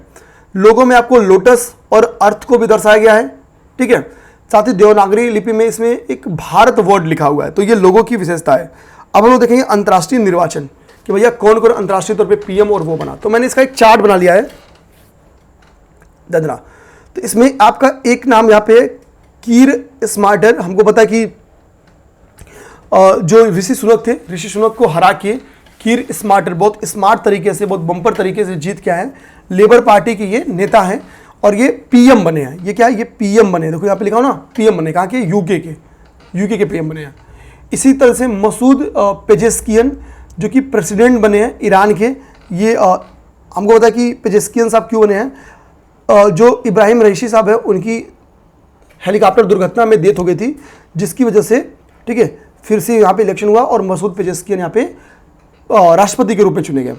इसके बाद से जुडीथ सुमिनवा तुलुका प्राइम मिनिस्टर बनी है डीआरसी यानी डेमोक्रेटिक रिपब्लिक कांगो की, ठीक है। ये प्रथम महिला प्रधानमंत्री हैं, ये फर्स्ट महिला प्रधानमंत्री है जुडीथ सुमिनवा तुलुका। अब नाम से नहीं लग रहा महिला है, लेकिन ये महिला है, कहाँ की, तो DRC democratic Republic of Congo की। इसके बाद से अलेक्जेंडर स्टब क्या बने हैं, राष्ट्रपति बने, कहाँ के, फिनलैंड के। अलेक्जेंडर स्टब फिनलैंड के राष्ट्रपति बने हैं। डोनाल्ड टस्क, अभी हम लोग जब भारत पोलैंड यात्रा देखे थे तो वहाँ पे हमने डोनाल्ड टस्क का नाम पाया था, तो डोनाल्ड टस्क यहाँ की क्या बने हैं, प्राइम मिनिस्टर बने हैं, ठीक है। क्रिस्टोफर मार्क्स लक्षण जो कि पीएम बनी है, कहाँ की, फिनलैंड की। ये पीएम बनी है फिनलैंड की, बनी है या बने हैं जो भी हो, फिनलैंड के हैं। एक इसमें मैंने बस नहीं लिखा है, वह डेनियल नोबोआ जो कि इक्वाडोर के राष्ट्रपति के रूप में इनका चयन किया गया है, ठीक है, इक्वाडोर के राष्ट्रपति के रूप में। अब देखो जो आपदाएं हैं, आपदाओं में दो आपदाएं हैं, जो दो आपदाएं आई हैं जो कि उष्णकटिबंधीय चक्रवात है, ट्रॉपिकल साइक्लोन्स है। उसमें एक साइक्लोन का नाम है सुपर टाइफोन यागी और दूसरे का नाम है रेमल। रेमल के ऊपर मैंने बहुत पहले देखेंगे शॉर्ट्स वीडियो बना चुका हूँ। जिसने करंट अफेयर की क्लास किया होगा ना, मैक्सिमम चीज़ें मैंने पढ़ा दिया है, मतलब 70% चीज़ें, 30% उसको रिवर्स नहीं आ पढ़ना होगा, ठीक है। सुपर टाइफून यागी क्या था, तो यागी की स्पीड या फिर कि ये जो आपका ट्रॉपिकल साइक्लोन है 240 किलोमीटर पर घंटे की चाल की इसकी स्पीड थी। कई सारे टाइफून कई सारे कंट्रीज को टच किया, चीन, फिलीपींस, लाओस, थाईलैंड, म्यांमार, इन सभी जगहों को टिक करता है। सर्वाधिक इसने जो चोट पहुंचाई वो वियतनाम को पहुंचाई है, ठीक है। अब यहाँ पे आपको बता रहा है कि जो यागी है, यागी का मतलब क्या है, तो जापान ने इसका नाम रखा होगा, तो इसके लिए जापानी भाषा में इसका मतलब होता है गोट, बकरी, या मकर राशि। मकर राशि मतलब इंग्लिश लिखा हुआ है, ठीक है, ओके। अब भारत सरकार क्या करेगी भाई, यहाँ पे उष्णकटिबंधीय चक्रवात आ गया, ट्रॉपिकल साइक्लोन आ गया, तो हमारे यहाँ से ऑपरेशन सद्भावना भेजा जाएगा मानवीय सहायता के लिए। तो हमने ऑपरेशन सद्भावना का संबंध किससे है, तो चक्रवात टाइफून यागी से संबंधित है, हमने मानवीय सहायता से भेजी है।